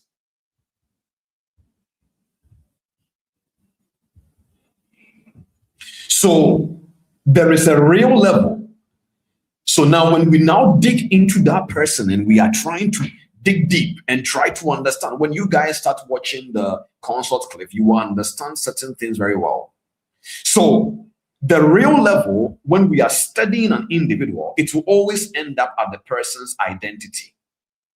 Because the person's identity is what is operating the person's mind, their emotions, and their behavior in the markets. So every trading problem that is psychological is also identical. That is why when I say your trading life and your actual life, they mirror each other. I'm talking about your identity. So every trading problem that is psychological is also identical. So I will explain what I mean by this. Let's say somebody comes to me right now, just like the individual that asked the question about revenge trading. You come to me and you are like, Cliff, I am going through a revenge trading consistent issue. The question is not what strategy are you trading? No, the strategy the person is trading got nothing to do why they are revenge trading. Their revenge trading is coming from something technical, yes, but it's affecting them psychologically. And the reason why it's affecting them psychologically is because the individual has an identity that leads to that issue. I will give you an example. Two people can lose 3 times in a row. One will revenge, one will sleep. That is not the trading problem. Did you hear what I just said? 2 people can have the same losses in a day. 3 losses in a row, both of them same thing. One will revenge trade, the other one will sleep. Because the other one, maybe if something negative happens, they have to corner themselves and sleep. The other one, they have to revenge trade. So now, if I now tell them, why are you both behaving differently? The moment they come onto this call, and let's say I'm teaching on revenge trading, and I will tell you, revenge simply means an individual who has not healed from something, but was pretending they have been healed. And then something now happened to them, and they are angry and they want to get it back. That is revenge trading. It is revenge trading that will let somebody go and take back what they bought for somebody because the person said they can't be with them anymore. Let's say you are in a relationship and somebody broke up with you because they can't be with you anymore. And you bought them, let's say, a book. And you go back to the person and say, give me back my book. You never love the person. Because love doesn't keep a track record of what it has done. It is a fact. So now the individual was pretending they love this individual, and then now they don't want to be with them anymore, because if you love the person, you will actually really let them go. So revenge trading is when an individual who is pretending they understand there is losses in this game and they have accepted it. If you have truly accepted that losses is part of this game and you can win some and lose some, why are you angry trying to chase back the loss you made? So it is, yes, the problem is appearing through revenge trading, but the problem is lying underneath. So now I will tell the person, how does it start? The person will tell me, oh, mostly when I lose and this and this and that, I will start to feel like I'm going to the market. So the person now start telling me, and I'll tell you, write it down, write it down, write it down. So while the person is writing it down, I am doing something to that person. You understand? Let's continue. Why most traders are misreading this field is because many people don't want to talk about it. Do you know why? Because trading psychology is the only thing a mentor cannot fake. Trading psychology is the only thing a mentor cannot fake. It is either you have the data and they can teach people, or they don't. I have data, ladies and gentlemen. Many of you have been on sessions with me. I have data of myself. I have data of many traders. So in a short fun, if you ask me, Cliff, what is the number one most identity labeled you have seen in consulting people? It's called the inner saboteur. An individual who ends up sabotaging their results. They make profit, they give it back to the market. They make profit, they give it back to the market. This is not an opinion. It is a pattern of studying a group of traders and knowing this is an underlying problem. Many people struggle in this industry, especially those who come from the African space, because of the lifestyle they have seen other people living. They think, if I get this lifestyle as well, I'll be able to do this and change my family's life. And before you can realize, it is the same thing that is causing their problems. I've seen many of this. So majority of the time, many mentors don't even talk about trading psychology, because if they tell you don't be emotional, it doesn't sound logical, because as a human being, emotions is part of you. They are not bad or good. It is either complex or simple. And I've said this before. It's either a simple, basic, or it's complex. What you don't want in your day-to-day activities is the complex one. Now, I will tell you something. The reason why many people are refusing to believe that you need to be mentally sane to be a trader is because trading is one of the businesses that it has. Watch this. I always say this, and I'm going to say it again. Trading and watching adult content has a similar side effect. I said this on my podcast with me and Derek from Connected Minds. I said something and I said, trading has the same similar effect like you are watching an adult content. Sorry. Like an adult content. Cliff, what do you mean? When I pick up my phone right now the next day and I said I want to be a trader, and I pick up my phone the next day and I do a couple of few research and I put money into the brokerage, I have already started trading. So in my mind, I am a trader. So your brain is not going to tell you, no, you're not a trader yet. Same thing with an adult content. You can log in into the website, see a woman and do something, and get the effect like as if it was real. But the woman is not real. But your brain doesn't know the difference between what is real and what is not. It doesn't know the difference that this is trading and it's not a business. As long as you get the same feeling of putting something in and getting something out, whether you are on your bed doing it or not, your brain sees the same way as effect in your mindset. So when you now come and you say, Mr. Cliff, I want to understand psychological side of trading. What you are basically saying is that I should help you for you to be able to understand yourself.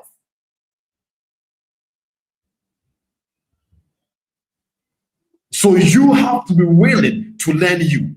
Now, there are 4 purposes of trading psychology in the industry for retail traders. Many people ask me, Cliff, all these trading psychology, don't you think if you are able to master risk management, risk management is not trading psychology? Many people understand that 1 + 1 is 2. But if you are in class, whether you can get up and answer that question with confidence or not, it got nothing to do with whether you have a calculator or not. It's like we having a calculator in your, it's like you having a calculator in your hand, and they ask you what is 16 + 16, and you know the answer, or you were able to type the answer, Yes, you have gotten the technical side of the answer correct, but until you get up in the class and answer that question in front of everyone and the teacher will mark you, you may get 0. This is what is happening to many people that don't get. So they will say something like, oh, these people talking about psychology is all about risk management. That individual does not even understand what they are saying. Many of you know that risk to reward ratio simply means risk this to get this multiple times and you'll be profitable. Many of you know this. But why are you not doing it? When the market is pulling back, people will say, cut your loss. Yes, it makes sense. But when they are in that situation, they will not cut it. So you can be in the classroom and then you know the answer to the question the teacher asks you. Whether if you will get up and give the answer to the teacher in front of everyone or not, it got nothing to do with the fact that you know the answer. This is what is happening to many traders. Technically speaking, it is easy to find a way. But whether you will do what you said you would do, or whether you will do it the way you were supposed to do it or not, that is when it becomes an identity issue that can create a psychological clear evidence. Because the industry that you are in is a pressure-filled industry. Moving, coming, going, stopping, consolidating. So imagine right now you tell yourself, oh my God, I'm going to be very disciplined in the market this week because I need to be able to make money to pay my bills. Now you have forgotten that trading is a business that your timing of need got nothing to do with the movement of the market. You have forgotten because the desire of making money quick has come and your landlord is knocking. It is a technical thing that the landlord has done. He's knocking on your door. But that technical thing is going to connect to you psychologically because trading looks like it can make you money fast. So while you are telling yourself, I'm going to be disciplined, you go on Instagram and one trader, he knows it in his heart that he is making majority of his money from rebates, but he will never tell the retail traders. So he will now make it look like he's genuinely really risking without fear. Meanwhile, he knows even if he loses $2,000, the next minute a brokerage will pay him a lot of money, so he's not afraid. Immediately, that person's mindset is fixed. This is what sometimes gives me the anger when I'm talking in this industry and mentors are listening. I'm like, listen, you, the mentor, where you are standing, your emotions and the retail trader emotions is not the same. The mentor that is suggesting prop firm to you, his emotions and your emotions are not the same. It's possible anytime you click buy for that prop firm, the prop firm pays him. So even if he loses money, he can use what he lost to be replaced by your prop firm rebate or affiliate partnership. Your emotions and his emotions are not the same. If you lose your entire rent for the month, you will sleep outside. He will still make money from your rebates. Now, rebate is not bad. The only issue is you are only thinking about one side of the business. Your mentor is thinking about the structure of the business. So your emotions and their emotions are not the same. So people will sometimes say, oh, these traders, do they do all these things? Cliff is saying, okay, chief, you don't do it. If you are struggling and you are panicking, you don't breathe. The reason why the mentor will not breathe in and breathe out is because while he's losing, another rebate is sponsoring. Cortes is sponsoring. Are you guys with me? So psychologically, everybody had the losses, but where you are standing will determine your reaction. So right now, I'm telling you, you need money now, but trading cannot be able to cater for you the way you want. You are like, this guy should take his nonsense away. No problem. So you will now go and somebody will tell you, all you have to do is to start with $100. And you will start with $100. You will blow it. Then you will deposit again. Then you blow it. Then you will deposit again. Then you will blow it. Then one time you will make some $50 profits and you withdraw that one. Is trading is working. Then you will blow the 100. Now you are still a negative. You keep on blowing it. By the time you realize you've lost over $700. So many people come to me and say, Cliff, my psychology is bad. I say your psychology is not bad. Your reality of life is what you have not accepted. You need money now, and trading will not give it to you the way you want it. So accept the fact, learn multiple skills, give your service, make money, then multiply it. Because the financial market is not a place where we make money necessarily, it's a place where you multiply money. So you can multiply what you don't have. But when you do come to me and you have a psychological problem, I will let you understand trading psychology has 4 purposes. Number 1 is identification. That's what Miss Sonia said. Number 1 is identification, seeing the pattern of what is happening. Day 1, you are blowing your account. Day 2, you are blowing your account. Day 3, you are blowing your account. That is identification, bringing you to a knowledge place where you can be self-aware with what is happening. Overtrading, fear, hesitation, impulsive entries. Then you are asking yourself, what am I actually really doing? So that is why when you go into our master classes, you will find topics like psychology of self-sabotage. It is there. If you have not seen it, go watch it. Psychology of self-sabotage. It will show you how to be able to understand the word sabotage. Then we have why traders never withdraw. I also have that masterclass on the lifestyle tab. Then trading strongholds. You will understand the things that is holding traders back. So the first thing is awareness or identification. That is the purpose of trading psychology. So when you come onto this masterclass, you are not listening to me to get transformed. You are listening to me to become aware so that it can lead to transformation.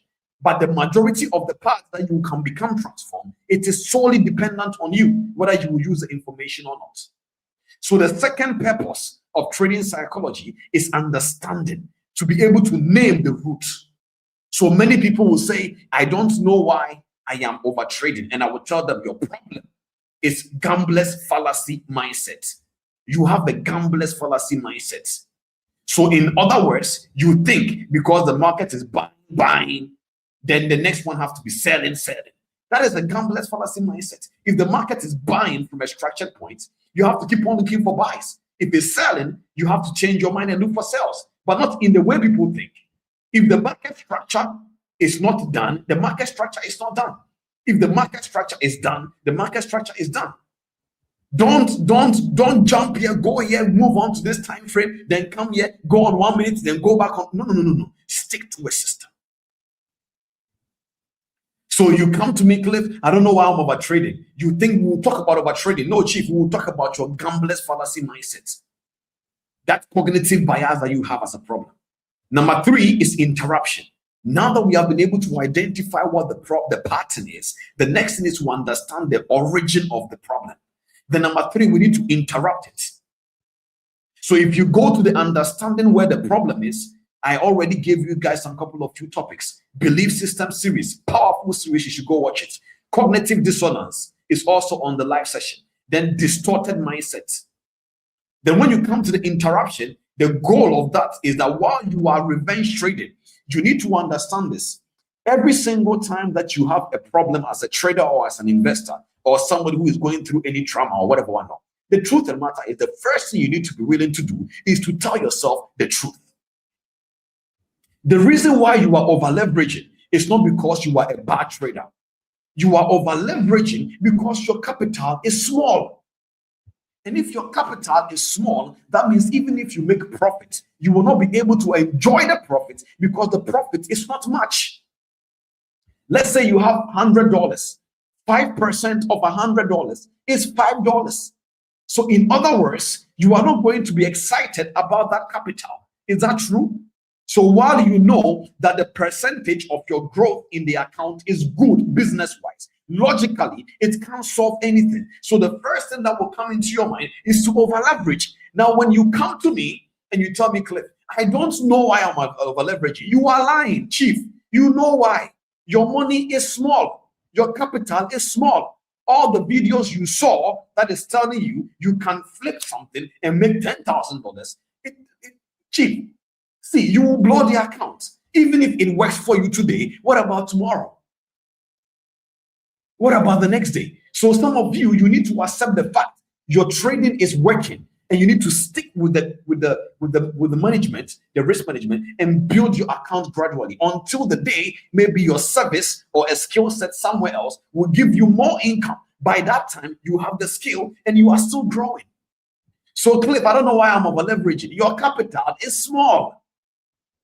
If your capital is not small and it is enough and you are still over leveraging, then it's a behavior problem that is coming from you just wanting to be greedy.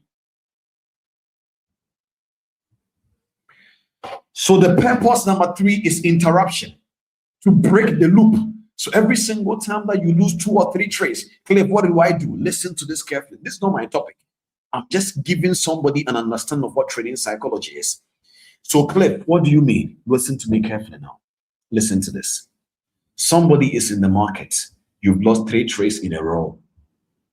Before you were about to lose that trade, before you were able to about to lose that trade, one thing I want you to understand is this. Before you were going into the market, you vowed to yourself, I will follow my rules. That is what you said. You were not lying. You genuinely really want to follow your rules. But you have an identity. And the identity, if you have not watched our identity series, please go and watch it. Your identity, it can only be revealed, the original one is only revealed when you are under pressure. So I always make this example. You will find a couple and the other one will tell the other one, don't worry, tell me anything, just don't worry, tell me what happened. If you make a mistake and you tell that couple what really happened, even though you're supposed to tell the truth, but if you tell them, you don't know how they will behave. But sincerely, they really wanted to be calm about the situation. But the moment you told them, they reacted. It is not because they lied. It's a physiological reaction. Emotions are biochemical reactions in your body. If I frown my face right now like this, whether I like it or not, my body will start receiving the signals. Frowning my face. Nobody has done anything to me, but my body will start receiving the signals. After a couple of few minutes, I will start becoming stressed. The same way, even if I'm not happy and I widen the corners of my lips and I show my teeth and I start to smile, even if I am crying within, you won't know it. Cliff, you are a failure. My head is big. You don't believe me, do you? Because you don't smile and say those things, right? Your brain knows. It is very important you understand the example I'm giving you. So many of you, when you now come to me and you tell me, Cliff, I don't know why I am revenge trading. I'm like, it's because every time that you hit a loss, you frown. Like as if you are boxing, you're having a boxing match in the ring. You are frowning. But you know that stop losses are part of the game, right? Stopping the loss is part of the game. You are like, yeah, so why are you frowning? So even though you can sometimes, oh, I'm not angry, your body does not care. It is receiving that information that you are angry because your face is frowned. So Cliff, what do? Well, when you hit a stop loss, smile. I don't feel like smiling. A smile is not a feeling. Widen the corners of your lips and show your teeth. So while you are there, wow, I was able to stop a loss. Oh man, congratulations to me. I was able to execute a successful risk management plan. I was able to stop. You're not telling yourself. You are telling your conscious mind to repeat to your subconscious so that you will not sabotage your account in the future. So now you came to me with revenge trading. I showed you something and I explained the science to you. And I said every single time that you are reacting in a way, you are training your brain to behave in a way. So in a professional environment, these situations cannot even happen.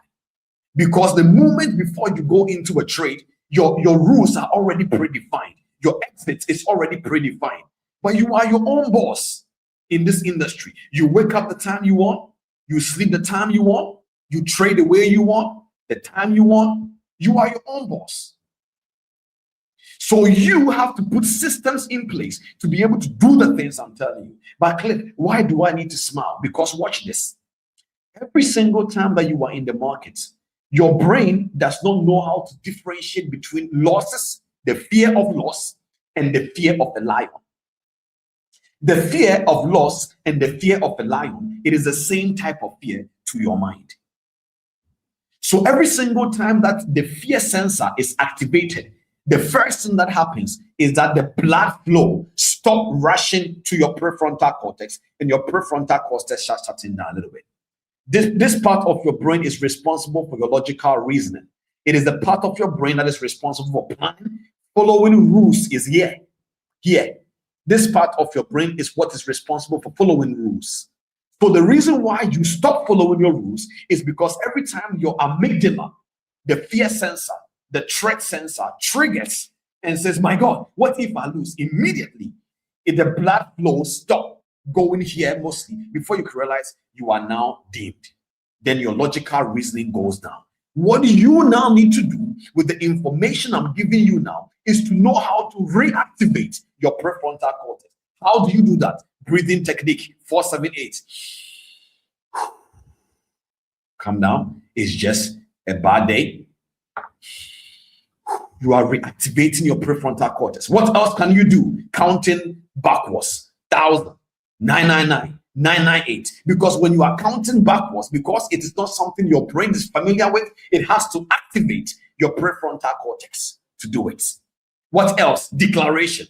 I have executed a successful risk management plan. Therefore, I am becoming a disciplined trader. Win or lose, the outcome must be learned. Declaration. You are activating back your prefrontal cortex. The moment it is the same part of the brain that when the blood flow stop going here, this is what has made many men promise women things they can't give. They see a woman, they're like, oh, more see this woman. And then immediately they are not thinking anymore. When they now finish doing whatever they want to do, they now come back to their senses. Their prefrontal cortex activated. This is science. Same thing happens to trading. So when you click a buy, there is a way your brain behaves. When you see a stop loss, there is a way your brain behaves. You knowing these things, this is trading psychology. That you sitting down knowing, with me, anytime that I hit stop losses, I start to shake. It means I am not handling this well. But how? How long does it last? You set a timer. Oh, it's lasting for 5 minutes straight. Okay, but why though? Okay, how long if I hit a stop loss? How long does it take for me to recover? 20 minutes. Okay. Some of you, maybe you are somebody you can't sit down for so many hours. So you time yourself. Okay, I will sit down for 30 minutes, give myself 15 minutes break and come back and give myself 15 minutes break again and come back. Because for me, if I sit down for many hours, I start to get mentally fatigued. Trading psychology. The study of your mind, your emotions, and your behavior. So you will find many tools, many information on this platform that will help you to become self-aware, understand the roots, interact it with regulation tools I'm giving you guys, and you can now reconstruct with the practical truth and the information we are giving you for you to become transformed. Ladies and gentlemen, if you have understood what I'm saying now, drop some number ones in the chat. This is it. So you are not coming here for me. You are coming here for you. So if shells tell you, sit down, ladies and gentlemen, this year and this season is not the time for you to be acting proud. Chief, if the thing was working, some of you won't be here. It is not working. And you know it. Something is wrong somewhere. What is wrong somewhere is what I'm telling you. That mentor that is telling you, you have to do this to flip this. That mentor has started eating well with rebate money. He has started eating vegetables, drinking good water with rebate money. Automatically, the person's mindset is getting fixed. He's being able to travel. Some people started traveling with rebate money before they even made money from the market. But when they traveled, their mindset started experiencing peace. They started trading well. So it is in a form of, you wouldn't even notice when they were profitable and when they were not. Because already they started traveling well. They started exposing their mind to environment. They started entering rooms to listen to proper conversations. Right now, maybe I'm talking to you. Right now, as soon as you finish this masterclass, you will go and look at your life and you will discourage yourself and you will go into the market thinking that mindset of that negativity can still make you. It doesn't work like that. So some people say, these traders, do they have to do this? Well, Chief, it's because of the way you see it. They are already drinking good water now. They are already buying good food. They are already taking the trips. So already their mindset is exposed. So they may not tell you that the mindset is exposed and that is what is giving them that mindset to trade well. But they will tell you, all I did was risk this. And you will do the same thing and you will lose. And you cannot handle the losses and you get angry. That is the difference. So if you are here, the first thing is to accept the reality that trading is a business. We did that last week. Number 3, it's a performance-based business as well. That means certain things can affect your mindset. So how do you survive? You have to learn you to know how you will sabotage you and know how you can regulate you. Welcome to TP Masterclass. Now I can introduce my topic for today. Many of you are already tired. Are you guys learning? Yes, I know that TP Masterclass, this role of my mandate is not easy. It is the one that does not involve talking about the sweet things, dopamine things. But if you do pay attention and the conviction lands in your head, my topic for today is very simple. Are you ready? Transformation protocols. That is my topic for today. Transformation protocols. Today's topic is very simple. I'm not going to take too much time. I know my producer is probably saying, hey, Cliff, we know you. But I promise, I'm not going to take too much time. I promise. Transformation protocols. So remember, what did I tell you? That when you come, the first goal is to learn to be able to identify patterns. It is called the self-awareness. While you are becoming self-aware, you need to be able to learn the tools to use to regulate. Then while you are regulating, you need to be able to contend for transformation because you want your behavior to be stuck in a new identity. So you have been aware of your trading problems. Many of you, what you need is this topic. Let us define transformation. I already have a topic on the live session again where we broke down transformation perfectly. But you can go back and watch it again. But I'm going to just summarize it and we'll go into the transformation protocols. Transformation. If you are willing to write and you already dropped the number ones in the chat, then are you guys ready for me? Should I start? Make sure you have your book and your pen. We are going to be taking notes. Are you ready? Transformation protocols. Transformation protocols. Should we go on? Good. What is transformation? Funny enough, yesterday I had a privilege to be able to go on a call with one of my people. He organized a prayer meeting. And he wanted me to come and bless the people that he led a prayer with. And we spoke about transformation, funny enough. And what I told them is that, transformation, in a way, we were using Romans chapter 12, verse 2, where the Bible says, do not be conformed to this world, but, by the renewing of your mind. And the word transformation, or to be transformed, is the word we can connect to metamorphosis. That means something becomes something from within. So transformation always begins from within. But the purpose of that is to change a form, nature, identity, and behavior. That means when we say something has been transformed, you will not call that thing what it used to be anymore. Are you guys with me? If we say something is transformed, that means you can't call it the way it used to be anymore. That means you can't call it the way it used to be anymore. That is why when that animal or that insect or whatever we call it, when it's creeping on the ground, you call it caterpillar. When it emerges, when it goes through a transformation period and it becomes a flying thing, you call it butterfly. The identity has changed, that the name has changed. So when we say transformation, it means that something has happened to something for something to be called something else. So what it is not,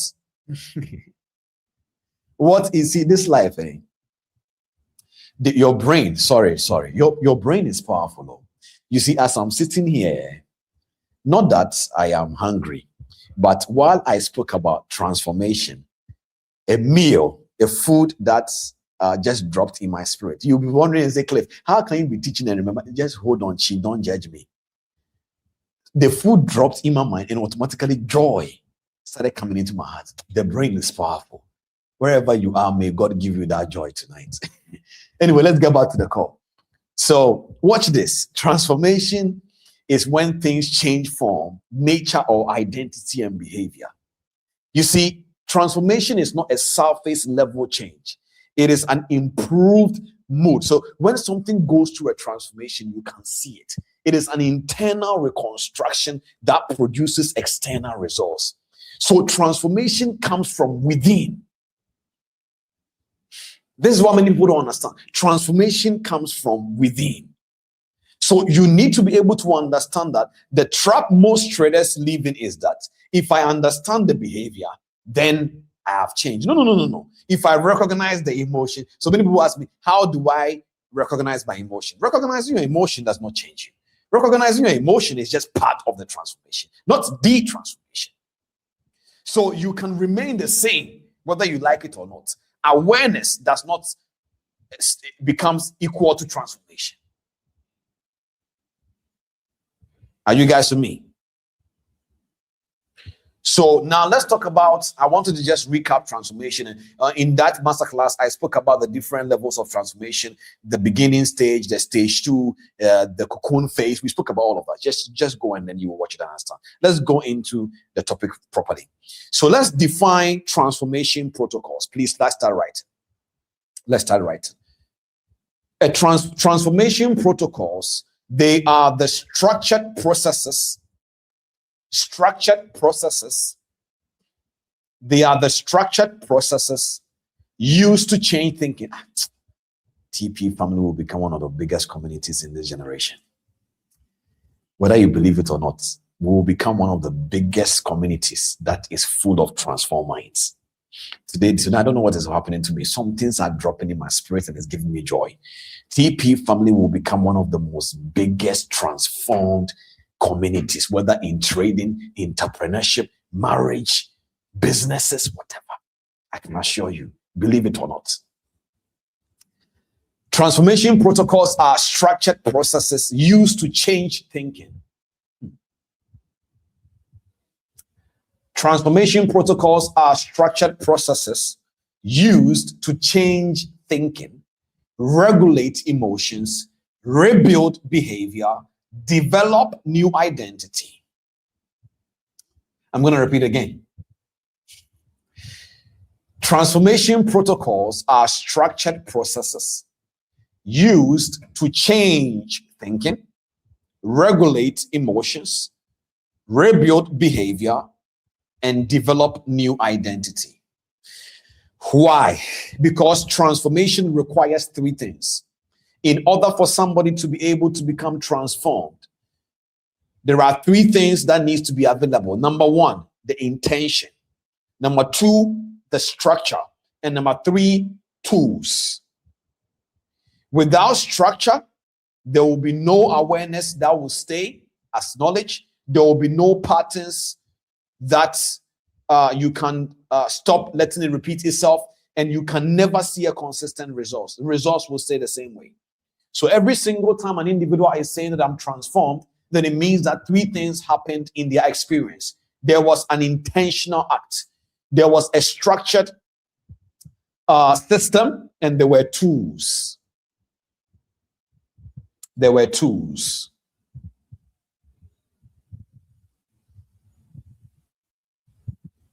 Now, let me talk about the flow of transformation, the core flow of transformation.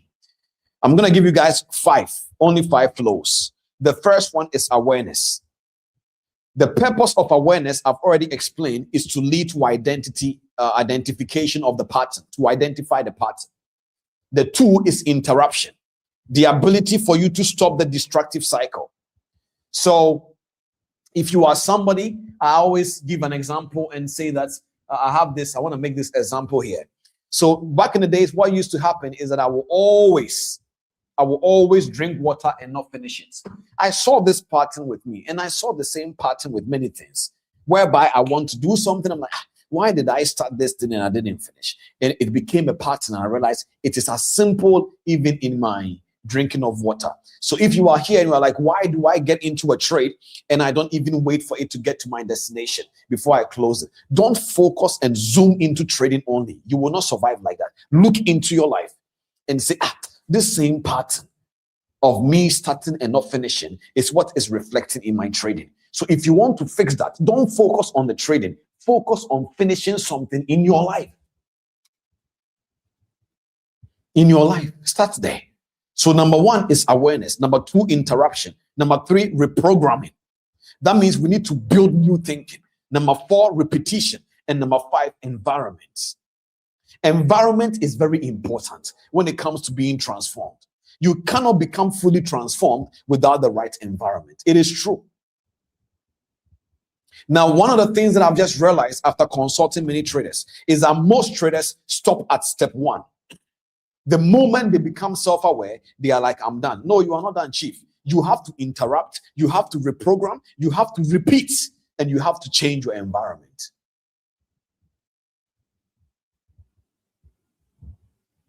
Now, let's talk about protocols versus tools. Protocols versus tools. Protocols define the process. Tools make the process effective.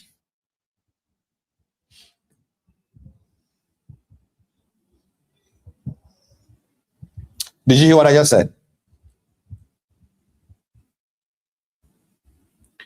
Protocols define the process, and then tools make the process effective. Are you guys learning? And today we have a featured tool I want to introduce as our main sub topic for today, and we will be done. So what am I trying to show you today? That in order for there to be a transformation genuinely, there must be a protocol. That transformation must have protocols. Without protocols, someone cannot be transformed.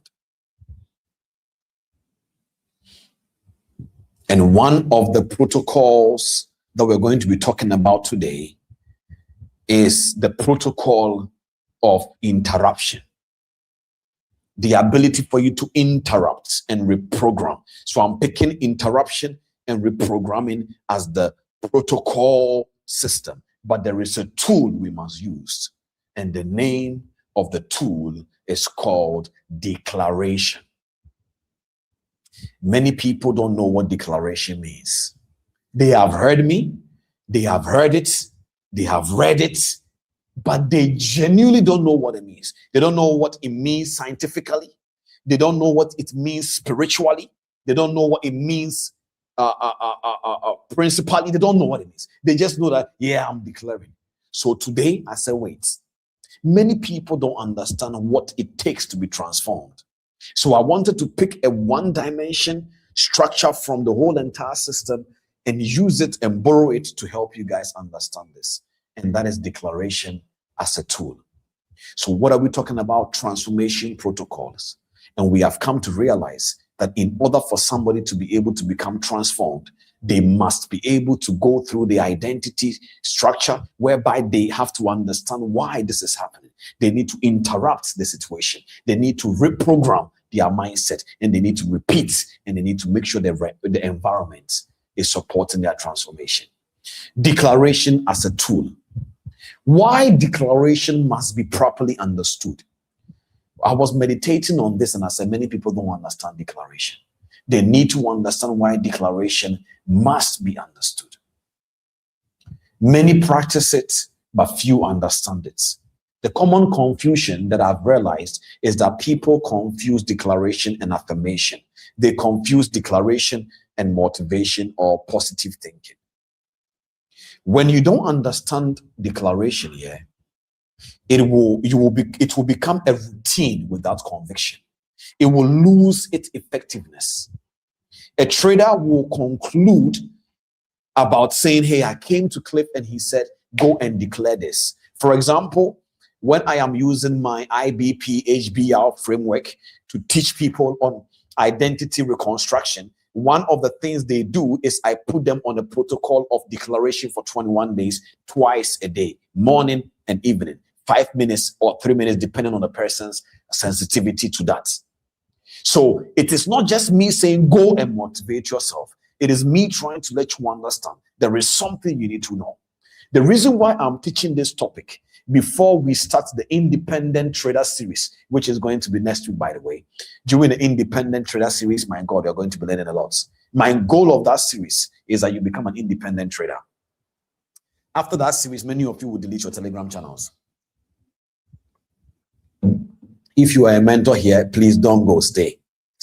Don't worry, you will not lose members. Stay.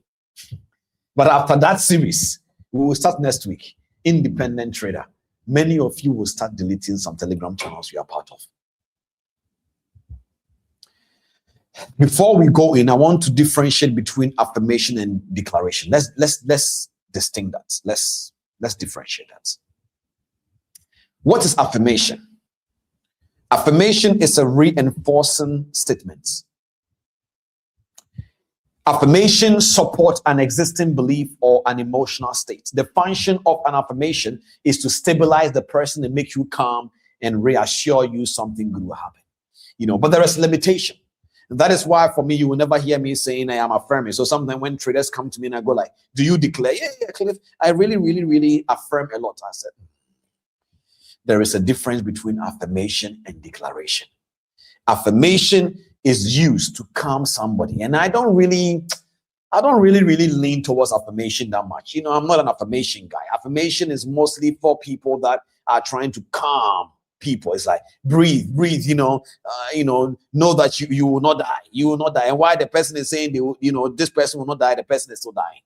Affirmations are really they are just something to stabilize you, to calm you. A declaration, on the other hand, is a statement backed by conviction. This is why I love declaration. Without conviction, you don't have to declare. Declaration is a statement that is backed by conviction, and it is directed toward a specific identity outcome. So declaration must, so let's say, for example, you come to me and we are dealing with your identity. The first stage, the first protocol I will put you on is declaration. Because probably in your audit, in your identity stack, we may have found something in your self-assessment that your brain is believing. So the only way to interrupt that and reprogram that is to change the belief system from the subconscious mind. But we must connect that to conviction. Are you guys learning? So declaration is a statement that is backed by conviction, directed toward a specific identity outcome. The function of declaration is to introduce new thinking, challenge old patterns, and build new identity. So affirmation normally will support the identity. So let's say, for example, somebody is lazy and they go like, I'm happy and grateful now that I'll be rich. No, chief. In fact, you will not be rich. That is not how it works. That is affirmation. I'm happy and grateful now that I'll be rich. That is not declaration. No. Many of you are going to ask me, Cliff, what is the difference? Stay with me. Affirmation can support your current behavior and you can still affirm and thinking something will change. No. So affirmation supports identity. Declaration builds identity. I'm going to repeat it again. Affirmation supports identity and declaration builds identity. Let's define declaration. Declaration is please write it down. Declaration is the intentional use of speech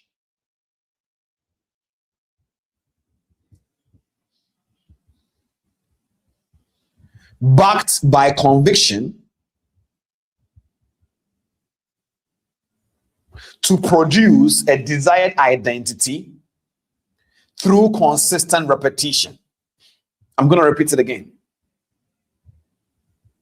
The intentional use of speech, not words, speech.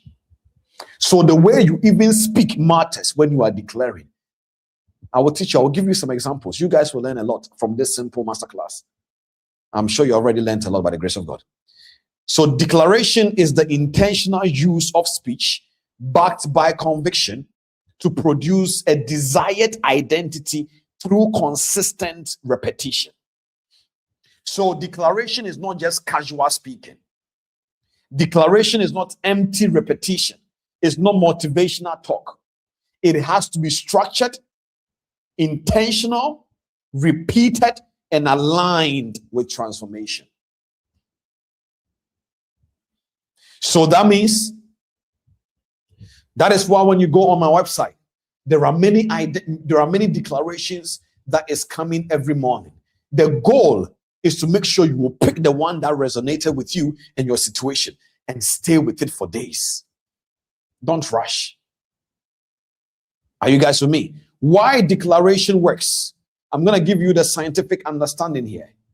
You know, when it comes to your neural reprogramming, the brain only changes through repetition. I've told you guys this before when we spoke about the neuroplasticity as an effect, the brain's ability to take new forms. It only happens when you repeat something over and over and over again. So when you come here and Shells is repeating something over and over again, she's not just doing it because she has to. She's doing it because she's putting something in your mind. I have explained what is trading psychology really many times because I'm putting something in your mind. So why does declaration work? Because of what we call the neural reprogramming, neuroplasticity, the ability for the brain to take a new form through repetition. So the more you keep on doing something over and over again, and you are making a repeated statement over and over again, it will be strengthening your neural pathways. There is something that we say in psychology that the neurons that fires together wires together. So the neurons that fires together wires together. So the more that you are firing that speech, so it is not like if I tell you to speak and you're like, yeah, you know, I am this and I'm that. No. You speak with intention. So many people say, Cliff, I've been practicing declaration. If only we could put camera on them and you see their face and how they say they are declaring, you will laugh. I am a disciplined trader and I am great. I will be successful and I will be a superwoman, superman. Chief, that is not declaration. What is that? You are trying to rewire a pattern in your mind, and that is how you are speaking. When the negative thought is coming, that is how it comes. Imagine you're about to take a trade. You will hear a loud sound. What if it hit the stop loss? What if your account blow? You hear that sound very loud. And when you want to intentionally encounter that, you know, I'll win. I am a winner. What is that? You don't beat a thought by thinking. You beat a thought by talking. You have to talk in a way that your mindset can hear you. Neural reprogramming. The number one reason why declaration works is because whatever that is repeated in your mind becomes your neural pathways formation. It strengthens it. Number two is because internal language system is very important. So every trader has an unconscious dialogue. I will always lose. I am not disciplined.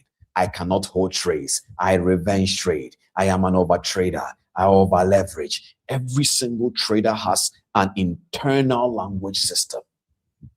What you are trying to use declaration to do is to replace that unconscious not language with an intentional language.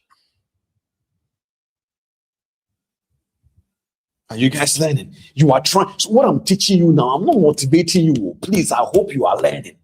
This is science backed up by the knowledge that has happened. This is a spiritual thing. But if I come here and I teach you from a spiritual standpoint, many of you will be like, well, we spiritualize. But this is, I'm also showing the scientific part, and I'm definitely going to show you the spiritual part. You know this already. I will not leave. I will not forgive you for that. So, but you need to understand this is science. So whatever that, so that is why sometimes you can go somewhere and there is a song playing. I remember, you know, I don't listen to secular music, but I remember my wife and I, we went to a restaurant just to go buy something and come home. But there is a song the DJ was playing over and over and over again. While I was driving back home, I didn't go and I didn't say play. I didn't say, before I could realize my brain is about to sing the song. I say, in the name of Jesus. The brain is coming to sing the song just like that. I said, my God, repetition over and over again. There is song. So imagine what will happen when you are able to be intentional about repeating certain things to your brain as a trader while you are going. A stop loss is a stop trade. I know in the market, I lose some, I win some, but I am a disciplined trader. Therefore, I am ready to learn from my losses. I'm ready to learn from my wins. I treat every trade like none of them is special. Every trade is an outcome in a collective box coming together to form a probability for me. You are rewiring something.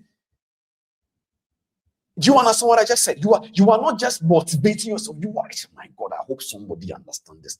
Father, please, may you give somebody understand. Please, oh God, may somebody understand this. That when we talk about declaration, you are not just basically motivating yourself. So even if you don't want to say it, record it on your phone instead of you putting secular music and you dancing. That is why I made that song for you, because I know that you guys love music. So you need to listen. I remember nights I was doubting myself. I remember times I was doubting myself. Every entry came from emotion. Are you listening to this now? So it is not just a song. Fix your mind, fix your trading. It's not just a song. I'm trying to sow something into your spirit so that you can be able to understand the concept. So if you will not declare, we will declare and you will listen. So if you don't have time to declare, record it on your phone. Put the earpiece. Don't worry about your voice. Whatever it sounds like, it is your voice. Enjoy it. This is the day that I've woken up as the trader who is being reprogrammed. I have been on to the Masterclass 60 episodes. I am learning. I am growing. I am being transformed. You are hearing it over and over. When you're about to sleep, let it play. See, many of you guys, there are certain things I wish I could show you if I don't want to get up and distort the setup. But over here on my left, I am looking at my face with my suit on it, with my pull-up. And it says the goal is to transform minds and raise kingdom-aligned leaders. So every single time that I'm coming and I'm sitting and I'm talking to you guys, I'm not talking to you as somebody who wants to become famous on Instagram. The goal is to transform minds and raise kingdom-aligned leaders. I am looking at it day in, day out. You print it. Don't just look at it. Declare it. I look into the mirror. My name is Cheqona. Ask people who meet me for the first time. I don't meet you and be like, oh yeah. No. Somebody asked me, why is that trading is not part of my name? Somebody wanted to give me that advice that, when it comes to trade, if you are building a brand in trading, add ethics or trading. I said, God forbid. That is not my identity. I am Cheqona. Whether we are talking about trading, I will transform you. If we are talking about marriage, I will transform you. If it's about business, I will transform you. If it's about your identity, I will transform you. I will not box myself into a trading space. No, chief. The identity is bigger than fair value gaps. The identity is bigger than fair value gaps, than supply and demand zones. No, chief. You need to think this way.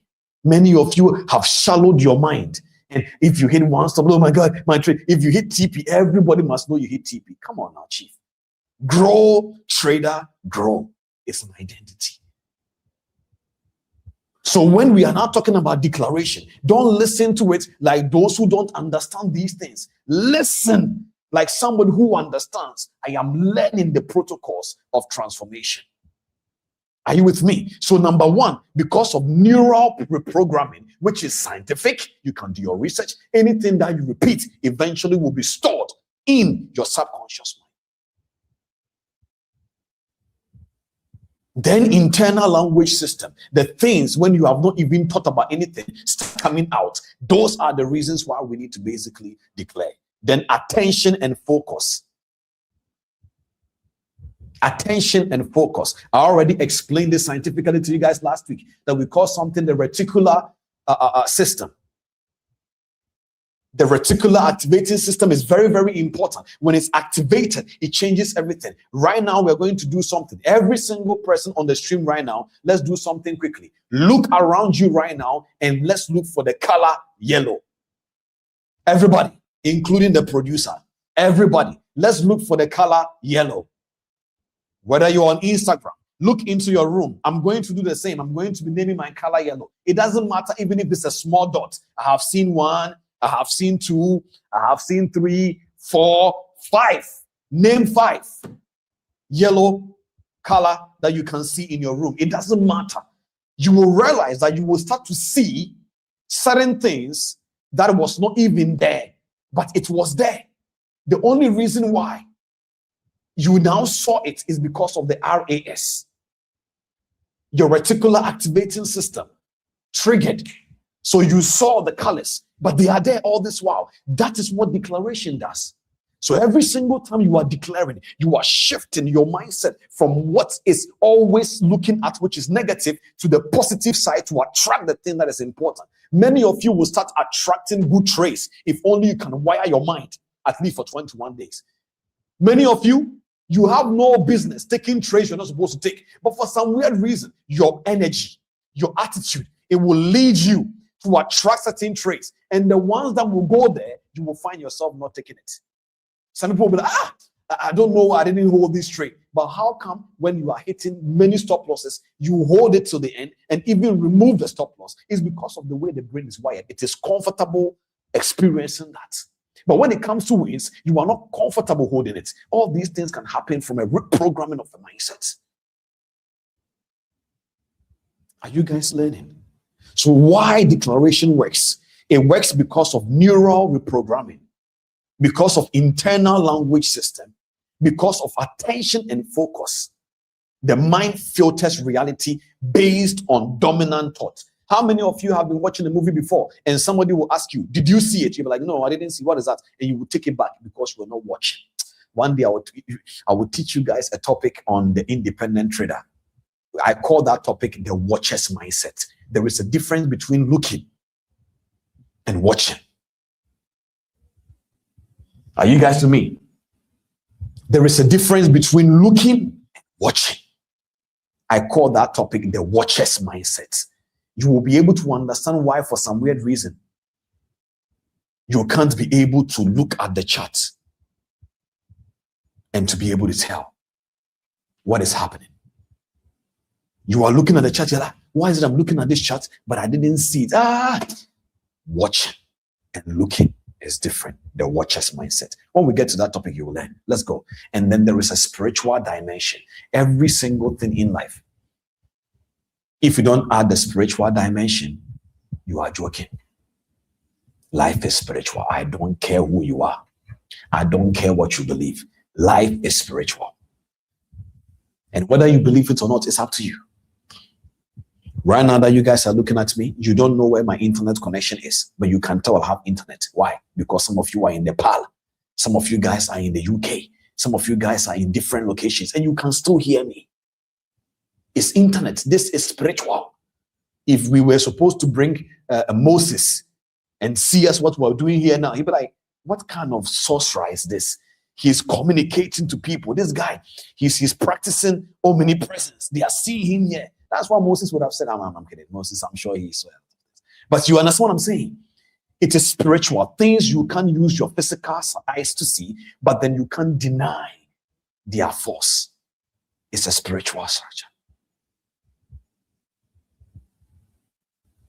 So words reinforce beliefs.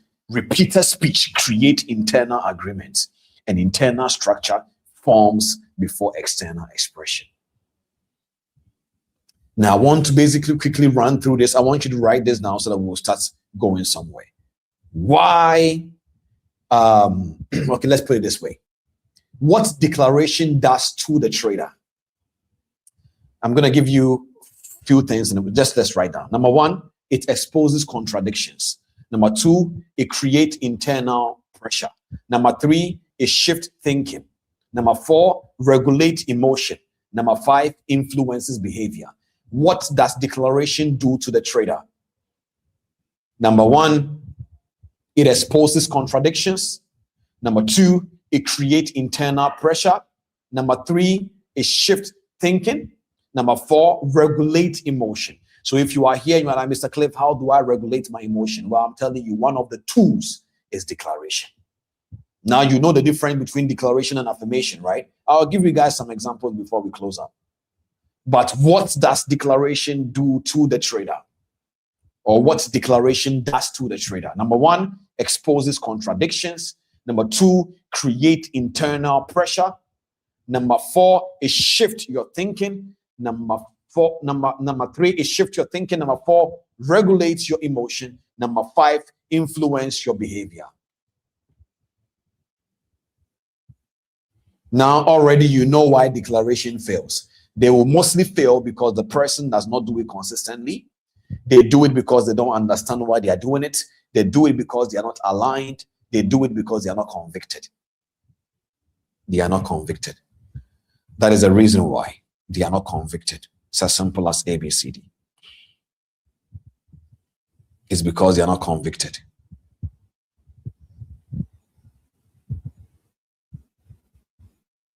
So I want to give you an example, and we are going to declare it, and we are going to be done. I wrote down something here, and I want us to declare it for the next couple of few minutes so that you will understand something. This time we are going to practice the declaration very well, Chief, very well. I want you to understand this. If by the end of this declaration, you do it with me, and it doesn't work, I understand. I'm going to send it to the media team right now. They are going to bring this onto the screen. Are you guys learning? I hope you guys are learning. If this is your first time that you are coming here, don't worry. I have many master classes, live sessions over there. You will learn a lot. But for me, I take my time to teach. There is a reason. I will not joke. Over 130 people watching me now on YouTube. I will not play with your time. We have spent so much hours on this masterclass for me to waste your time. If you listen to the information I'm teaching you, I can assure you, this year is my 14 plus years in this industry. And I'm telling you, I have cried. I have laid my hands on my account and I'm like, God of Abraham, God of Isaac, God of Jacob, please don't let my account blow. And the account blew. It blew. I cried. I will never forget. You see, I'm able to remember these dates, the time it happened. I will never forget. I will never forget in 2015. Crying because that money was not supposed to blow. But I blew it. So when I see traders coming to me and like, Mr. Cliff, I don't know what is wrong with me. I feel for them. I genuinely feel. See, the level of how I feel for traders here, when I see somebody and the person genuinely wants to make money in trading, but they don't understand the business. When we are doing the independent trader series next week, I will introduce a topic, and in that I will talk about there is a difference between there's a difference between market structure and the structure of the markets. These things are my concept, but I use it to explain something heavily for you. There is a difference between market structure and structure of the markets. Many people understand the market structure, but many people don't understand the structure of the market. I will not say anything so that you will come next week. If I explain now, you will not come. Because many people, that is what you need. Next week, I will explain that. Are you guys with me? So the media is going to bring the declaration up on the screen. We are going to declare. Stay. Let's finish declaring. And I will quickly take some couple of few questions if we have time. If not, we'll put it on next week. Then we'll go there from there. Solomon, whenever you're ready, bring it up on the screen. If you don't have any design, it's fine. You can bring it like a banner or something, or maybe like something, anything. Just bring it up because I know that it's an impromptu thing. Guys, prepare your mind. We are about to declare. I want to show you how declaration works. It's like a Christian. If you say, I shall not die, that is not how you declare. That is a vague affirmation. You have not finished. I shall not die. I shall live and declare the works of the Lord. Now you have declared, because it has to connect to an identity. I am a disciplined trader. You have not declared. That is motivation. You are not a disciplined trader. You and I know it. So how are you a disciplined trader? That's not declaration. But today I want to challenge you. I want to show you a clear example of what declaration is. So that, and we will do it together. I will do it with you. I want to show you something. When we finish this declaration, in the time we're about to do it, if something doesn't happen to your mindset, everything I taught you means it's a lie. You can choose to do it the way you want, but you just, in the next 2, 3, 4, 5 minutes, just listen to my nonsense, follow my instructions, and watch what happens. Are you ready? So right now, before the media brings the declaration up on the screen, position yourself. Everybody, position yourself clearly. Whether you're watching me from Instagram, whether you're watching me with somebody in your room, or you are watching from any of some of the TP family reps that is viewing people, position yourself. Don't worry. Let people laugh at you and say you are mad. It's okay. Let's do it together. So the first thing I want you to do is position yourself. If you want to stand, you can stand. I'm about to show you what real thing is. So somebody comes to me and the person goes like, I don't know why I am not disciplined. So I sit down with the person and we do a self-audit. I look at their origin story in life. I get to realize certain things about their life. And I'm like, okay, no problem. We have been able to identify this. This is your belief system. Now we need to put you on a 21 days declaration reprogramming system protocol. The person said, no problem. I said, okay. What then we are going to do is that we're going to basically declare. And he said, what is declaration? Then I teach the person this. And I'm like, okay, now that I have taught you what declaration is, you need to be able to know how to use it. Are you guys with me? Good. Media, are we ready? If you are ready, just communicate with me. Let's start. So make sure you position yourself in a very well structured area. No noise. If there is noise, don't worry.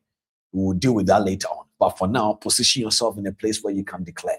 So the media is saying we should give them a few minutes. While we are giving them a few minutes, I want to be able to summarize everything we are learning so that we will use a declaration to be able to structure this. Guys, don't forget what we are talking about today. We started the beginning of a charge, and I said, trading psychology is the study of your mindset, your emotions, and your behavior. Trading, so people, when I come across videos that says, here's how I'm going to fix your trading psychology in 8 minutes. My content team is like, Cliff, the reason why we are not getting hundreds of thousands of views is because our SEO, they call it, our title must be polished. I said, you mean I should tell people they can fix their mindset in 8 minutes? I will not do that because it is not true. If because of that only 15,000 views is what I get, is fine. I will put the right title, the honest title that will attract the right people. So maybe you have been coming across those videos, you have watched them, and you couldn't fix your mindset in 8 minutes. You are welcome. You have read books and you couldn't still fix that mindset. You are welcome. I started today by telling you psychology is the study of your emotions, your behavior, your mindset. So as a trader, that is what you are studying. Do you understand? Good. So I started by showing you the levels of different types of way you will learn you. And I always say this, that when you want to become transformed as a trader, psychologically, there are 3 levels. Number 1, self-awareness, the ability to be able to identify the pattern. Number 2, self-regulation. While you are developing yourself, you need to be able to reach a point where you can have tools to reactivate your prefrontal cortex every single time your logical reasoning shuts down. So breathing technique, 4-7-8. Hold for 7 seconds. Then you breathe out for 8 seconds. Cliff, is this important? Yes. Why? Because every single time that you are scared, your prefrontal cortex starts to lose blood in this place. So it loses strength. Because if your prefrontal cortex doesn't shut down, it will be logical and you may die from something you are supposed to run away from. So if a lion is about to chase you, there is no logical reasoning. It's a subconscious reflex. The moment the lion, you see the lion, you run. That moment you're not being logical, you are running for your life. That is the same thing that happens. But in the space of trading, these defensive mechanism is not good for you. So when you see a stop loss, our goal is to make sure our brain doesn't see the stop loss to be bad. So what did I say? Smile when you stop a loss, because a stop loss is a perfect, correct, successful execution in your risk management plan. So I always used to do something with my mentees, and I'm like, when you hit a stop loss, let me know, because in our community we stop a loss. We don't say we have lost. We stop a loss. So for me, I'm the kind of person, genuinely, I don't fear losses. I don't. I understand that I can lose. So sometimes people ask me, do you use stop losses? I'm like, yeah, I mean, sometimes, but sometimes, mostly, I don't use stop loss as in putting it here. I stop a loss. If I am leaving the computer, or if the market volatility is crazy, then I will put it somewhere that is interesting. But for me, necessarily, no. You use proper risk management that your emotions can handle, correct? But don't be angry when it hits it. Smile. Because the more you smile, the more you are training your brain to accept the fact that losses is truly part of the game. Are you guys with me? Good. All right, with that all being said, today the purpose of the masterclass was to show you that whenever you are going through transformation, there are protocols. And within the protocols, there are tools. And these tools is able to create a reprogramming for you. And I said, one of the things that we are about to do right now is that this thing that the media will send and put it on the screen, I will let them put it in our announcement group. Many of you will have to put yourself on this declaration for 21 days, twice, morning and evening, like medication. So these things are not just something that we are about to declare right now. Solomon, I know you. You know, the media always trying to be a perfectionist like me. Please, bro, whatever that is left, don't put head, don't just the text. Please, just let it come. It is okay. So that we can basically declare quickly because people are ready. Some of them are ready right now. We need to declare. So right now, wherever you are, if you are ready right now, drop some number ones in the chat for me, please. Are you ready? Can we start now? Perfect. Are you guys ready? Drop some number ones in the chat for me. Let's declare. I'm going to declare this with you like my life depends on it. What did I say? So I knew the media was going to do this. Yes, Solomon, for you. He will never let it slide. I knew he was going to add a head. Okay. So if you guys are ready, this is our declaration for the next couple of 2-3 minutes. So we are going to be adding a timer wherever you are. I want you guys, I'm going to set a timer here. Unfortunately, we cannot share double screen. We would have done that. Next time, we will find a way to make sure it's a video, but this was an impromptu. And thank you so much, Solomon, for being quick about this. We are about to declare. We are about to declare. Let me explain this so that you understand. I am no longer a trader driven by impulse and emotion. That will be just a vague statement. But when you add, I am becoming a disciplined and a structured trader, is also not done yet. The part that makes this a declaration is the last part. Who executes with clarity and control. That is declaration. So it's like, no weapons fashioned against me shall prosper. It will prosper. Every tongue that will rise against me in judgment, we're not done yet. It is my inheritance and my vindication is of the Lord. Now there is identity. Bring it back. Don't worry. I'm trying to let them understand the context. So I am no longer a trader driven by impulse and emotion. It's not a declaration yet. I am becoming a disciplined and a structured trader. It's not done yet. It is when we connect it to identity. Are you guys with me? Who execute with clarity and control. You cannot execute with clarity and control without a participatory role. So that means you are bringing yourself and know that, okay, in the next couple of 2-3 days, I need to start seeing myself behaving well. All right. If we have some sound and everything, you can give it to me. So ladies and gentlemen, let me set a timer now. The way I want you to do this right now, I want you to do this very well. So make sure you are following my lead. Make sure that you are following my lead. I'm setting a 5 minutes timer. Started. Right now, I want you to declare with me. While you are doing that, add attitude. I am no longer a trader driven by impulse and emotion. Don't frown your face while doing it. Smile. I am becoming a disciplined and a structured trader who executes with clarity and control. Visualize. Visualize yourself doing that. I am no longer a trader driven by impulse and emotion. Forget about what happened last week. I am becoming a disciplined and a structured trader who executes with clarity and control. That means whatever that happened last week, no problem. The market, you can lose some, you can win some. But right now, you are no longer a trader driven by impulse and emotion. So I am becoming a disciplined and a structured trader who executes with clarity and control. If you are sitting down, you can get up. If you know that your place of sitting is not comfortable, get up. Don't just lie down and just, no, get up. If you have to stretch while saying it. I am no longer a trader. Now I want you to be smiling. I am no longer a trader driven by impulse and emotion. I am becoming a disciplined and a structured trader who executes with clarity and control. If you pause, it means you are visualizing. I'm showing you how to declare. You have to visualize yourself doing that. Some of you will have to record yourself doing it now so that you can watch it again. I am no longer a trader driven by impulse and emotion. I am becoming a disciplined and a structured trader who executes with clarity and control. I am no longer a trader driven by impulse and emotion. I am no longer that trader that is driven by impulse and emotion. I am becoming a disciplined and a structured trader who executes with clarity and control. 2 minutes to go. Come on now, declare. I am no longer a trader driven by impulse and emotion. Add attitude to it. Add emotion to it. Add visualization to it. See yourself executing like that. I am becoming a disciplined and a structured trader who executes with clarity and control.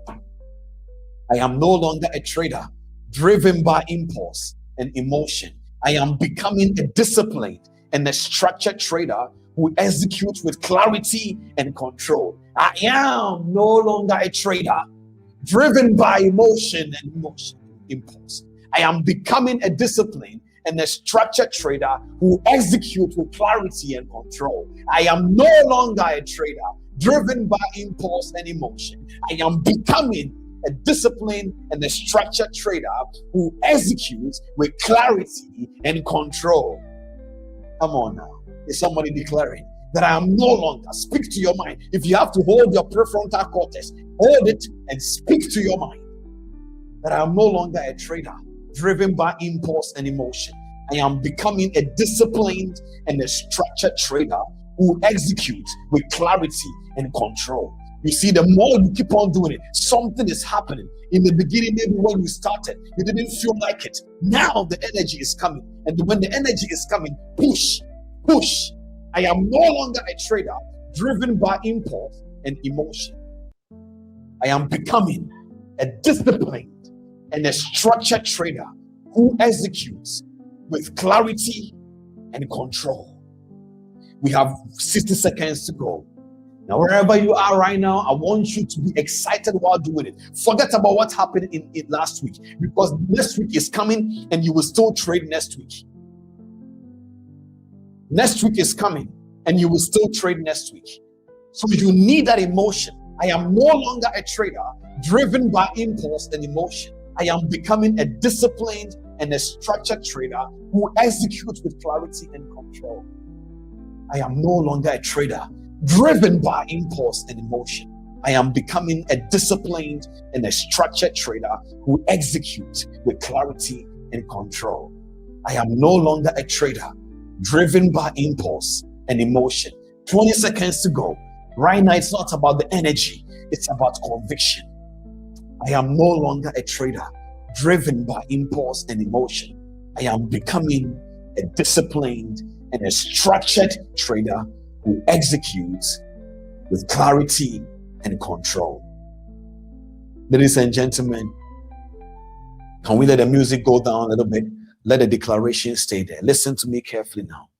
Many people will say, Mr. Cliff, I have done what we said you said we should do. They didn't do it. You didn't do it. The way we did it together like this, that is not how you do it. Even to be able to do it in 5 minutes, your brain is angry from the losses. It's reminding you. So when people say, I have done what we said we should do, but my life is not changing, I said, you didn't do it. To be able to become transformed is an intentional structure. That is why there is a difference when somebody goes to the gym alone and when somebody goes to the gym with a trainer. Ladies and gentlemen, transformation is not a joke. Many people are watching me right now and they are wondering why they are where they are. It's because genuinely you are not intentionally doing what you have to do. If you practice what I'm telling you, take a screenshot even if you have to. In the next 21 days, put yourself on this medication morning and evening, twice a day, of course. 5 minutes at least, set a timer. I am no longer a trader driven by impulse and emotion. I am becoming a disciplined and a structured trader who executes with clarity and control. Ladies and gentlemen, I hope today's masterclass has helped somebody from Miss Sonia Ibrahim segment to the segment we had today. Next week, God willing, we are going to be starting our series, The Independent Trader. If you are a trader, you don't want to miss this. If today you learn something, I don't know wherever you are, how you are feeling right now, but after this declaration, drop some number ones in the chat. If you have learned something today, if your mindset has been aligned with some understanding, drop some number ones in the chat. Guys, even if you don't know me, after doing 61 episodes, 2 hours minimum of a masterclass, I will not come and sit here, joke with you when I know the information I'm giving will not transform you. Many people will sometimes say, I've never seen Cliff showing his chart. Have you ever seen Warren Buffett showing his chart? Yet you believe he's a successful trader. Those things are gone of those days. If something is not true, your logical mindset will let you know. So listen and forget about all those ways we used to behave in the financial markets. We are in a new season where the goal is to build the systems and the infrastructures that will transform a trader. Many of you have seen my website and the dashboards of our accountability programs. Truly, we are investing into this community to transform people. There is even one more program I'm going to launch before the end of this year. It's called the TP Portfolio Challenge, whereby there are people who have the skill sets, but genuinely they don't have the capital. The goal is to be able to help them secure whether a prop, whether an actual capital, whatever to trade, so that they can be able to build a career out of this. We will launch that program before the end of this year by the grace of God. We will launch it. It is something we have already started back testing to see how it goes, but we will launch that program. So if you know that you are a trader and you don't have the capital, no problem. Build the track record so that when that time comes, whether next month or next 2 months, whatever, you will have something to show. TP family, welcome to this community. I will see you guys, God willing, next week. God bless you all. Have an amazing evening. I know that tonight we have stretched a little bit. I know, forgive me. We needed to finish this so that we can do the independent trader. God bless you and have an amazing evening. Bye-bye.